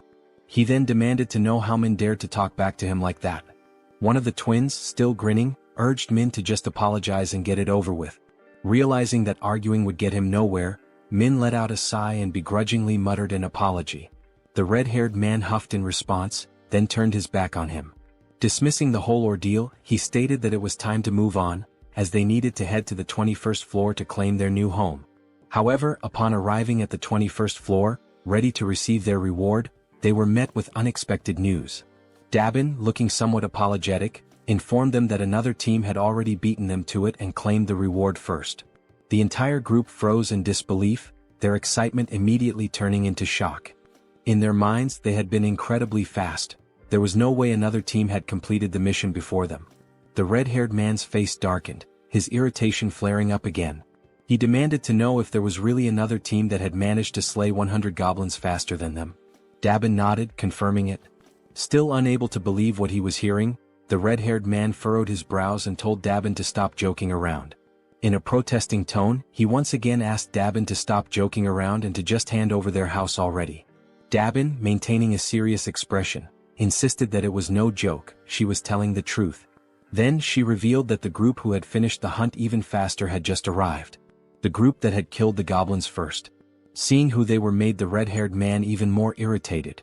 The group consisted of Dabin's brother and an elderly couple, both of whom were smiling cheerfully as if nothing had happened. Dabin turned to her brother and asked how things went with June. In response, her brother explained that they had made a deal. In exchange for giving up the new house, his own home and the elderly couple's home would now have electricity, food, and other necessities. On top of that, their daughters would no longer have to take part in missions. Upon hearing this, Dabin immediately pointed out that the elderly couple's daughters were minors, meaning they should have already been exempt from missions in the first place. The elderly couple continued smiling, unfazed, and corrected her by saying that their daughters were actually adults. Despite their youthful appearance, they were older than they seemed. The elderly woman then added that their daughters were probably quite skilled with bows and arrows, though her husband always worried too much about them. Dabin's brother also mentioned that part of the agreement included providing bows and arrows for their daughters. Dabin frowned, questioning the need for bows and arrows. Were they planning to continue hunting goblins? Her brother nodded, confirming that they were, but specified that June had only requested the goblins in the surrounding areas. Since the goblins were relentless and kept coming no matter how many were killed, it was necessary to keep them under control. Hearing all of this, the red-haired man grew even more irritated and told them to stop with all the useless chatter. Then, in a firm voice, he questioned whether they were giving themselves special privileges simply because they were the ones in charge. Wasn't that unfair? To some extent, Dabin's brother agreed. That's why, to balance things out, he explained that June had ordered the second and third groups to kill 100 goblins and head to the 30th floor to receive their rewards. Upon hearing that, a genuine smile appeared on Dabin's face. She reassured them that everything had worked out and instructed them to head up to the 30th floor. Dabin then added that Seo Jun would be waiting for them there, while the red-haired man, still visibly irritated, remained bitter about not being the first group. As they ascended in the elevator, the red-haired man suddenly asked if the guy's name was really Jun, since he looked younger than all of them. Then, laughing with clear sarcasm, he commented on how ridiculous it had been to hear Dabin speak so respectfully about this June. One of the twins joined in on the sarcasm, joking that maybe Dabin saw June as some kind of god or something. The other twin laughed as well and scoffed, saying, "God my ass. At most he's just the leader of some cult." Then, as if pondering the idea, he questioned whether this Seo Jun guy was even sane in the first place. Min, who had been listening to all of this quietly, murmured under his breath that all of them were being protected thanks to Jun's abilities. Therefore he suggested that maybe they didn't have the right to speak about him like that. The moment those words left his mouth, the atmosphere inside the elevator changed. Everyone else became visibly irritated. The red-haired man, looking more annoyed than ever, questioned if all of them were just trying to get on Jun's good side. That single remark filled the elevator with a tense silence. Everyone was now staring at Min. As expected, the red-haired man, frustrated beyond belief, cursed at Min under his breath. Then, glancing over his shoulder with a menacing expression, he warned Min that they would have a little talk later. At that moment the twins noticed something strange. Jun was approaching, walking at a calm and leisurely pace, one hand tucked casually into his pocket. As he neared them, he gave them a small, relaxed smile and simply said, "Hello." That simple greeting, combined with the way Jun carried himself, sent a wave of shock through all four members of the group. Feeling a sudden nervousness creeping over him, the red-haired man extended his hand hesitantly, introducing himself as Baek Sunjiob. Jun shook his hand in a firm yet casual manner, acknowledging him before commenting that he had observed how Sunjiob and his team had hunted. He noted that they had made excellent use of the barrier and that their strategy had been quite effective. Hearing that sent another chill down Sunjiob's spine. His voice slightly unsteady, he asked how Jun could possibly know that. Jun completely ignored the question. Instead, he simply smiled and stated that from now on, he would be providing electricity, water and gas to units 1301 and 1502.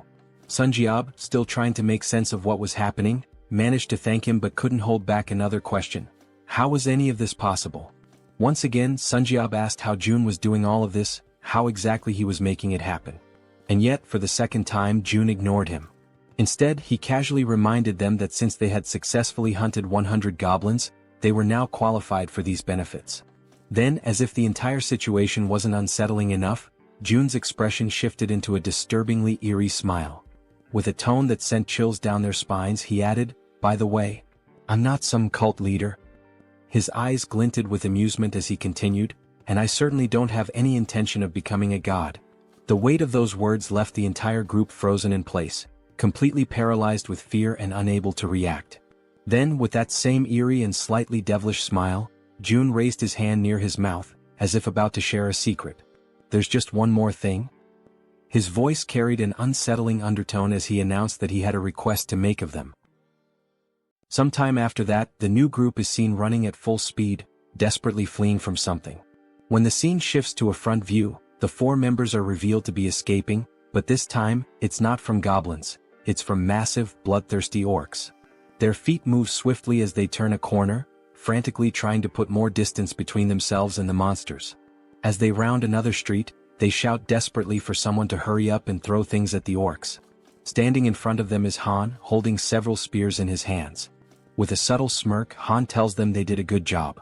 As the orcs remain distracted by the fleeing group, Han channels his energy into one of his spears, causing a blue aura to radiate from its blade. A system notification appears, displaying Han's stats.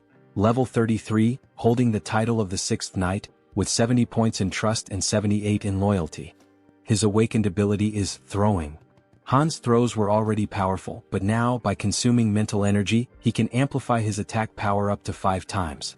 As he focuses on his throw, energy visibly gathers along the blade of his spear. The system further indicates that his physical abilities increase by a percentage based on his loyalty, that the experience points and money dropped by monsters are tripled, and that knights can grow at an accelerated rate. Then, with immense force, Han hurls the spear, striking one of the leading orcs directly. Upon witnessing its companion fall, another orc becomes enraged. Gripping a massive machete, it lunges forward, ready to strike Han with a devastating blow. Despite facing such a formidable enemy, Han remains completely calm. That's because, from the back line, a well-aimed arrow infused with energy is already soaring toward the orc. The arrow pierces the orc's head, and with that, it's clear who fired the shot. The archer had been providing cover from the rear all along, and that was precisely why Han could remain so composed. As the second orc collapses, Han swiftly draws another spear and hurls it toward the third orc. The moment it lands, Han finally exhales and says that it's all over. At that moment, a notification appears for June, informing him that he has successfully hunted a level 19 orc and earned wands as a reward for the mission to eliminate 100 orcs. With the mission now complete, 3 people who had been hiding from the orcs in that region are rescued. Han approaches them, reassuring them that there is a safe place they can go. As they move toward the main group, the system suddenly issues an alert. Unauthorized individuals are attempting to enter. The system then prompts Seo Jun, asking if he would like to grant them citizenship. Having just deactivated his Ultimate Eyes ability, Jun notices that this time, there are 3 new individuals. When he looks at the system's interface, he realizes that by accepting them, the total number of citizens under his care has now reached 200. A new system notification appears, confirming that citizenship has been granted to the 3 newcomers, bringing the total to 200. The system further reveals that as the number of citizens reaches certain thresholds, new abilities are unlocked. This time the ability Tax Collection has been activated. This newly unlocked ability allows him to collect 10% of all the money his citizens possess. However, it comes with a cooldown period of 30 days. Realizing this, Jun understands that the tax collection ability essentially returns a portion of the citizens' money to him. As he contemplates it, he notes that these kinds of actions are not something he can freely reverse whenever he wants. Biting his finger anxiously, he acknowledges that he will have to wait for a long time before he can actually benefit from it. But time is a luxury he does not have. He is running out of time to save his parents and must send Han's team to where they are as soon as possible. Scrolling through the system, Jun considers redistributing only 30% of the collected funds, seeing it as an investment. Upon executing this command, the system notifies him that the ability's level has increased, reaching level 10 and granting him 3 additional skill points. At that moment, Jun feels a sharp tightness in his chest, accompanied by an intense pain. A deep purple domain expansion begins spreading beyond the building. Another system notification appears, displaying a congratulatory message. It states that with this expansion, an official declaration has been made across every corner of the apartment complex. Additionally, a fund of 1 billion wands has been deposited into his wallet. Furthermore, the construction function has been activated.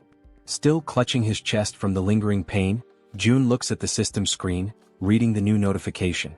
His mind immediately starts racing, questioning what exactly this construction function entails. The system then displays a list of available facilities that can be built, along with their respective costs. It also shows the value of the fund and an annual production revenue of 30 million wands. The available construction options include a solar power generator, a store, and a training facility. As he reads through the details, Jun is visibly shocked. The annual revenue is only 30 million wands, yet installing a solar generator alone costs 130 million wands. That means he would need to maintain the solar power system for nearly 5 years just to break even. Following this realization, the system asks if he would like to proceed with installing the solar generator. For now, Jun declines, stating that his current priority lies elsewhere. The money needs to be allocated toward more immediate necessities, such as increasing the levels of his vassals. At that moment, Jun notices something different, something unusual. The system displays the total amount in the fund, exactly 1 billion wands, the same amount he had received upon leveling up. After investigating further, the system clarifies that this amount is exclusively available for construction purposes. Trying to process what he was reading, it takes Jun a moment for everything to click. But when it finally does, he smiles, realizing just how significant this is. This money is entirely separate from the funds in his personal wallet. Seeing this as an extremely positive thing, Jun quickly understands that there's no reason to hold back from using it all. Without hesitation, he accepts the installation of the solar power system. The system then informs him that the process will take 24 hours to complete and updates his remaining balance, which now stands at 867 million wands. Looking at the cost, Jun realizes that it was surprisingly cheap. This leads him to ask whether the system is capable of installing an additional solar generator. The system responds that only 1 solar generator can be installed per apartment building. With that in mind, Jun shifts his attention to the store option. As he selects it, he is met with an unexpected but pleasant surprise. The feature is far more impressive than he had initially thought. This store is directly linked to the one he already owns, allowing him to sell registered items to his citizens. However, what truly makes this ability unique is that it is not a physical store. Instead, the system produces items in real time, and as long as there are funds available, the system itself will handle the transactions. Up until recently, managing and distributing supplies had been a tedious and time-consuming task, with Dabin having to handle most of the distribution. But now, with a system-operated store in place, the citizens will be able to purchase what they need on their own. As he reflects on this, Jun realizes that he can personally set the prices, increasing overall liquidation rates even further.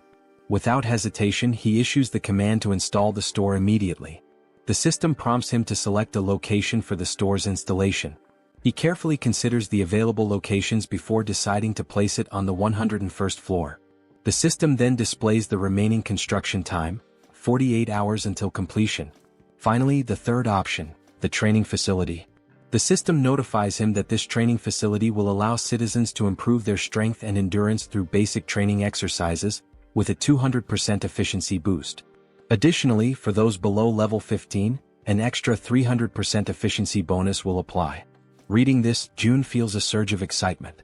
He already knew that leveling up through training was possible, but with these additional boosts, progress would be significantly faster, making it even easier to reap mission rewards. The system also prompts him to choose a location for the training facility. Jun decides to install it across the entire second floor, converting the entire level into a dedicated training center. The system then updates, displaying a 72-hour countdown for its completion. Lastly, there are also the 3 skill points he had acquired. However, something new has also been unlocked, the itemization feature. This allows registered products to be purchased in different sizes and quantities. Intrigued, Jun taps on the system interface to learn more details. Until now, package deals were available, but individual purchases had only just become possible. Looking through the list, he sees various liquid-based items and notes that while not everything is there yet, the range of available options has expanded significantly. There are now different types of food and additional product variations. Now, with a slightly mischievous smile and a new plan forming in his mind, Jun realizes just how useful this could be. Meanwhile, back on the battlefield, Toji is clad in his knight armor, engaged in combat against an orc wielding a large knife. The orc lands a strike, but Toji's armor absorbs the impact, leaving him completely unharmed. Spotting an opening, Toji seizes the moment and delivers a decisive blow, eliminating the orc with a single strike. After defeating his opponent, Toki sighs in relief, muttering that it was a close call and that this battle is far more exhausting than expected. From behind him, Han calls out to Toji and poses a question. What would happen if he threw the halberd he was holding? Looking down at the weapon in his grip, Toji admits that he has never actually considered that possibility before. Han then asks him to hand over the halberd for a moment, wanting to try something. As soon as Han takes hold of it, a familiar blue aura begins to radiate from his hands. Focusing intensely, he prepares himself before hurling the weapon with all his might. The halberd soars through the air at an incredible speed, vanishing into the distance with overwhelming force. Toji, wide-eyed in shock, watches in disbelief before finally speaking. He had assumed Han was joking when he mentioned throwing the halberd. Now, however, the weapon was far beyond their reach. Crossing his arms, Han simply responds that he has already thrown it. Now he suggests that Toji deactivate the weapon's summoning and call it back again. Only then does Toji finally understand what Han had been thinking when he proposed the idea. Focusing, Toji channels his energy and cancels the summoning of the halberd before reactivating it. Instantly, another halberd materializes in his hands. Toji stares at the weapon in awe, his surprise quickly turning into exhilaration. Overcome with excitement, he turns to Han, calling him a genius. Han, however, remains modest and tells him not to exaggerate. Just then, the female archer arrives looking somewhat tense. She informs them that they need to leave as her supply of arrows is running low. However, just as she finishes speaking, something completely unexpected catches her attention. Glancing down at the ground, the archer spots something unusual. Confused, she asks what it is, because right before their eyes, a fresh quiver filled with new arrows is materializing out of nowhere. It was as if the Jun himself was telling them that they were meant to continue the mission. Retreat was not an option. The system displays a new ability called Omni-Focus, which allows the user to activate another ability while observing an area using the Ultimate Eyes ability. After collecting the new arrows, the archer continues hunting creatures alongside the group. The system keeps notifying them of the orc kills, showing that the last one was level 19 and the amount of one deposited into the shut-in wallet. Additionally, the system indicates that some citizens have completed the mission assigned to them, resulting in more ones being spent. Furthermore, some citizens are leveling up. With his arms crossed, Jun looks at the system and realizes that he has always been right. It is indeed possible to increase attributes through mission rewards as well. A glimmer of hope begins to appear in his thoughts. Staring out the window, he notes that his parents' house is about 10 kilometers away, which would take approximately 3 hours on foot to reach. After considering this, he decides to take a walk around the building and heads toward the elevator. Upon stepping out, he makes his way toward the rooftop, approaching the highest point of the structure. Observing the state of the city in the aftermath of the apocalypse, he takes in the sight of the ruins, every single building reduced to rubble except for his own. The devastation is overwhelming, and he mutters that this is truly horrifying. Thoughts race through Jun's mind and he quickly comes to a realization. He needs to act fast as soon as possible. Opening the system window, he decides to start with Han's group. The first person the system highlights is the bespectacled man Jian. He holds the title of 7th Servant, with a trust level of 59 and a loyalty level of 33, and his awakened ability is the Raven Pact. Seeing this, Jun realizes that as long as Jian's ability is being effectively utilized for reconnaissance, it would be best for him to team up with the Warbear and the healer. The Warbear, Yanju, is at level 33 and has awakened the Warrior Bear ability, but her loyalty remains low at only 12. Meanwhile, the healer, Kim De-jung, is at level 30 and has the awakened abilities of healing, blessing, and magic armor. Examining the details, Jun notes that unlike the healer, who is already registered as a vassal, the Warbear does not yet possess the necessary trust to qualify for vassal status. Beyond her healing ability, the healer also possesses an A-tier blessing, which enhances physical abilities by 70%. Additionally, she has a B-tier magic armor, which generates a magical barrier that protects a chosen target. Kim recognizes that those who had an awakened ability from the beginning hold a tremendous advantage and begins to wonder how he could gain the Warbear woman's trust. Recalling her desperate goal of resurrecting her son, Jun questions whether that might be the only way. He opens the system's resurrection tab and immediately, the system informs him that he does not have enough money to grant the reward, instructing him to acquire more funds. Kim clenches his fists in frustration, irritated that he still lacks the necessary amount. An idea sparks in his mind, to drastically increase the difficulty of the missions to the highest level possible. He then declares that he will set up a mission to hunt a level 40 monster, knowing that such a monster must be incredibly powerful, which in turn would yield a far greater reward. With a serious expression, he sets the time limit to 24 hours. The penalty? Death. Yet, once again, the system notifies him that he does not have enough money to provide the resurrection reward. Despite the harsh penalty of death upon failure, Jun is infuriated that the system still deems it insufficient. Then, another notification appears, momentarily catching him off guard. The system announces that he has slain a level 18 orc. An idea suddenly takes root in his mind, perhaps a group mission might work. Without hesitation, he reopens the system and attempts to issue a mission to hunt a level 40 or higher monster, with the same 24-hour time limit and the same penalty of death upon failure. However, this time the reward is modified. The Werebear's son will be resurrected, but only for 1 day. Jun accepts the mission, determining that for now, he must ensure the Werebear woman fully commits to his cause. Back in his room, Seo Jun hears desperate knocking at his door. A frantic voice from the other side pleads for him to open it. Seo Jun moves toward the door, and as he cracks it open, he barely has time to react. The Werebear woman barges in without waiting for him to open it fully. She had already been informed of the mission's reward and the possibility of resurrecting her son, which explained why she looked completely exhausted. Her eyes brim with tears as she declares, with a trembling voice, that she will do anything, anything at all, and she is willing to start immediately. Jun tells her that it is indeed possible, but there is a strict time limit, 24 hours to complete the mission and 24 hours for the resurrection itself. Upon hearing this, the Werebear woman collapses into uncontrollable sobs, overwhelmed by the mere possibility of something she had long believed to be impossible. Tears stream down her face as she expresses her heartfelt gratitude to Jun, telling him that she is truly happy, ecstatic, to have even just 1 day with her son. With unwavering determination, she promises that she will do whatever it takes to make it happen. After that, the system notifies that she has surpassed 30 loyalty points and can now be registered as a vassal. Sometime later, Jun is seen lying in his room, staring at the ceiling.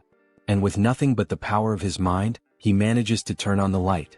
Realizing that he succeeded, he shifts his focus to the faucet and attempts to do the same.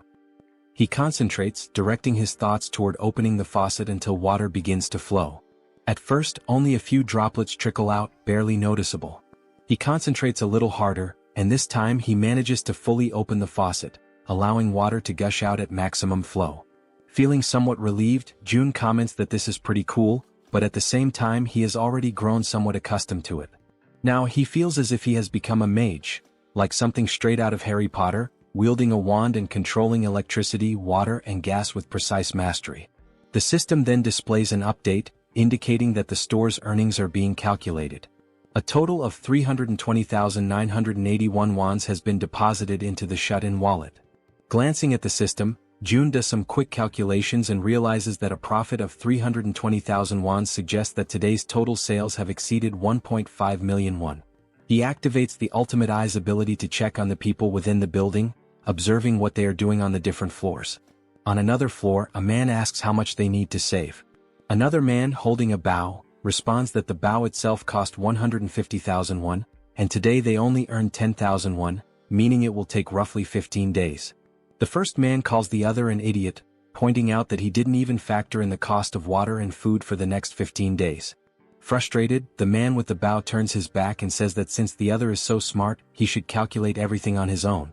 Observing the interactions and dynamics between the people, June notes how much the atmosphere has shifted ever since he started distributing the reward money. He also realizes that ever since the mysterious place known as the store appeared on the first floor of the building, the small amount of money earned from hunting goblins has begun to ignite a growing desire among the people to hunt even more. And now that there are no longer enough goblins left within the apartment complex, people are being forced to venture outside in search of prey.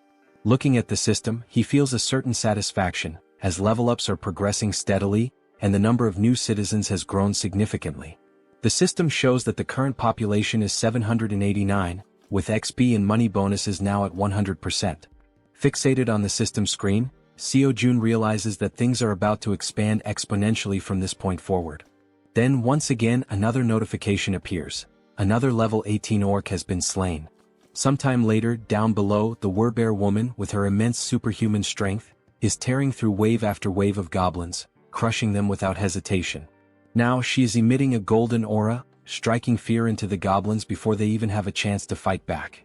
Without wasting a single second, her thoughts consumed by the possibility of seeing her son again, she charges forward, completely obliterating the remaining goblins.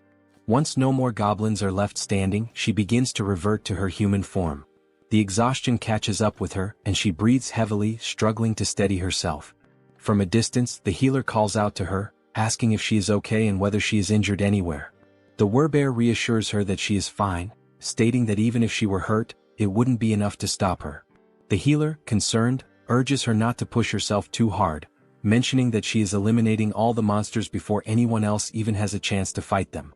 The Werbear apologizes, insisting that she isn't trying to steal anyone's kills. The archer, curious, asks why she is apologizing in the first place, pointing out that by taking down the monsters so quickly, she is making things much easier for everyone.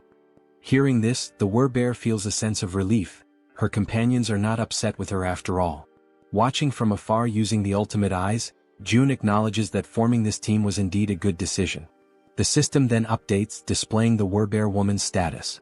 Her name is Yun, and she has now reached level 40, with her trust and loyalty both rising to 66. She has also acquired new abilities beyond just her Werbear transformation. The newly awakened abilities are Ancestral Vital Blood and Primal Frenzy. These new abilities grant her a 50% boost to melee attack damage. Additionally, whenever she sustains wounds, Vital Blood drastically increases her regeneration. Furthermore, her eyes turn crimson upon witnessing blood, triggering an effect that amplifies her physical abilities by an astonishing 300%. Before she has a chance to process these new developments, the women suddenly hear a terrifying, unfamiliar roar echoing through the air, immediately putting them on high alert.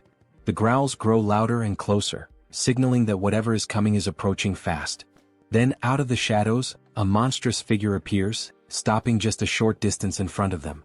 Without hesitation, the archer swiftly pulls back her bowstring, while the Werbear instructs the healer to fall back slightly. Standing before them is an orc, its presence alone exuding an overwhelming aura of menace. Its crimson eyes gleam ominously, and its body is riddled with deep scars, evidence of countless battles. In its massive hands, it grips a weapon resembling a giant club, and it begins to speak in a language that none of them can understand. Faced with the imminent threat before her, the Werbear woman does not hesitate for a single second and immediately begins her transformation. In an instant she completes the shift into her full beastly form, her massive figure standing in a battle stance directly in front of the orc. Now, enveloped by her golden aura, she lunges forward to attack the enemy, while in the background both the archer and the healer call out, urging her to be careful. As she charges, she lets out a deafening roar in an attempt to intimidate the orc, but he remains unfazed, standing his ground and locking eyes with her. With his club firmly in hand, the orc also assumes a battle-ready posture, prepared to engage the Werbear head-on. At that very moment, the Werbear woman unleashes her first strike. However, the orc reacts swiftly, managing to block the attack with his weapon. Without hesitation, she delivers another blow, but the orc remains solely on the defensive, skillfully withstanding the onslaught of her relentless attacks. Noticing an opening, she quickly shifts her angle, launching a strike from a different direction in an effort to land a clean hit on her opponent. Meanwhile, as the fierce exchange of attacks continues, the archer readies her bow. With unwavering determination in her eyes, she focuses intensely on her target, and a brilliant blue aura begins to radiate from the arrow. Observing the battle closely, she notices a brief moment when the orc becomes slightly distracted while fending off the Werbear's strikes. Seizing the opportunity, she releases her powerful shot with impeccable precision. Catching sight of the incoming arrow, the Werbear woman swiftly retreats a few steps to avoid being hit. The orc, displaying impressive reflexes, swiftly swings his club to deflect the projectile, narrowly avoiding the attack. However, this movement momentarily exposes a weakness, and without wasting a second, the Werbear, fueled by raw fury, surges forward with overwhelming force. With the full weight of her massive body behind her charge, she manages to slam into the orc, sending him crashing to the ground. Not allowing him even a moment to recover, she bares her enormous, razor-sharp fangs. The orc's eyes widen in terror as he realizes that this could very well be his end, and with a single devastating bite she finishes him off, bringing an abrupt end to his life. At that precise moment, the system notifies June that he has successfully hunted a level 28 orc captain, and as a result, a larger sum of wands has been deposited into the shut-in wallet. Additionally, a certain condition has been fulfilled, one that allows for the construction of a new forward outpost. This forward outpost resembles a defense tower, and according to the system, it serves as a safe zone located outside of the main home. When activated, it temporarily exerts the same protective influence as the house itself. There are two conditions for its activation. The first is that it will only be operational if a citizen holding the rank of knight or higher resides there. The second condition states that if an unauthorized individual remains inside for more than a day, the outpost will automatically be destroyed. Reading this information, June is caught off guard, surprised by the realization that he now has the ability to construct something entirely new. A grin spreads across his face as he remarks that, despite the staggering cost of 1.3 billion wands, his bank account has more than enough funds now that all the orcs have been dealt with. He decides that this forward outpost is well worth the investment. The system also displays additional details, revealing that the construction process will take 7 full days and will require 3 citizens of knight rank or higher to be stationed there.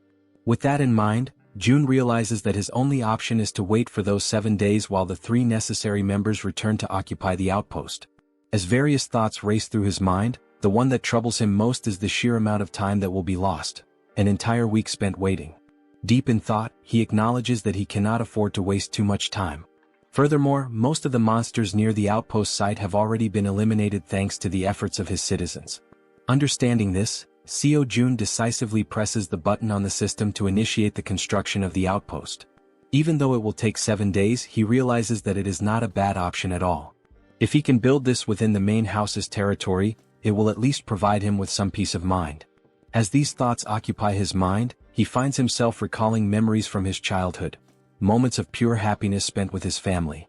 And now, by strengthening his domain, he believes he will be able to protect his family more effectively. Staring out the window at the ruined city beyond, he feels a deep sense of unease, knowing that bringing his grandparents here will not be an easy task. Closing his eyes, he silently wishes for his family's safety. When he opens them again, his resolve strengthens. Since things have reached this point, he decides that tomorrow he will send Han's group to begin the rescue mission. The following day arrives and once again they find themselves back at the train station. A bespectacled man watches the events unfolding before him in absolute disbelief. At the front lines, the Werbear woman is tearing through enemies, completely unstoppable, while he observes in utter shock from the sidelines. Witnessing her eliminate the monsters one by one, he struggles to comprehend how a single person could possibly be capable of taking down an orc with nothing but her bare hands. With every orc she slaughters, the realization dawns on him: she is no ordinary human. She is a Werbear. Even though he is still overwhelmed by everything happening before his eyes, he acknowledges that it all makes sense. After all, she was already incredibly powerful even before receiving June's blessing. As she continues her relentless rampage, crushing orcs with ease, one thought refuses to leave the bespectacled man's mind. How the hell did June manage to win her over? After all, not too long ago this Werbear woman was utterly obsessed with hunting goblins. The bespectacled man then considers the possibility that she may have acquired new abilities, despite already being incredibly strong. At that moment, the system displays a notification indicating that there is a mission with a strict time limit of 1 hour. They must complete the mission and return home within this time frame, though there is no penalty in case of failure. Back at the station, the bespectacled man takes position at the front to scout the area, carefully scanning his surroundings. Not far from him, he spots the rest of the group who had accompanied him on this mission. Han calls out to him, suggesting that it would be best to head back home. The bespectacled man turns around, briefly considering the suggestion, and ultimately nods in agreement. As he waits, his raven, an extension of his newly acquired ability, returns from its reconnaissance flight. The bird lands gracefully on his arm, having completed its task, and the bespectacled man gazes at it with pride. Gently stroking the raven's sleek feathers, he decides to name it Black and expresses his gratitude for its good work. Han steps closer, placing a firm hand on his shoulder before asking if he can now take the lead in patrolling ahead, given his new ability. The bespectacled man turns to Black, instructing it to be cautious before sending it forward on a new scouting mission. The raven, its dark eyes filled with an eerie intelligence, silently observes its surroundings before taking flight once more. With a powerful beat of its wings, Black soars high above the station, climbing as high as possible among the towering buildings to gain a broad vantage point of the area. It moves in calculated circles, carefully surveying the entire perimeter. Thanks to the bespectacled man's new ability, he is able to access everything the raven sees as if their visions are linked, distance proving to be no obstacle to their connection. Once he fully processes the information relayed by Black, the bespectacled man turns to Han and reports that the area outside appears to be clear, confirming that it is safe to proceed. Han acknowledges the report with a nod and promptly signals the rest of the group. Upon receiving the order, everyone quickly moves into formation, positioning the strongest members at the outer edges while the healer remains securely in the center. As they march forward, the bespectacled man suddenly senses an unusual presence near his back. His instincts kick in and without hesitation he whirls around to check for any threats. A faint rustling sound reaches his ears and after a brief moment he identifies the source, a small rat scurrying along the path. Since he is positioned at the back line, the bespectacled man swiftly climbs onto the platform, stepping away from the train tracks to avoid obstructing the others. His companions continue moving ahead, yet an uneasy feeling lingers. Unable to shake it off, he turns once more to scan the area behind them, double-checking to ensure that they are not being followed.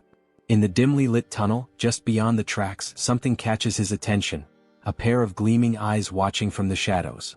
The eyes belong to a rat. Without hesitation, the small creature leaps forward, mirroring the group's path with uncanny precision. Relentlessly, despite its diminutive size, the rat pursues them, its glowing eyes locked onto their trail. Carefully and persistently, it follows their every move, all the way to the station's exit.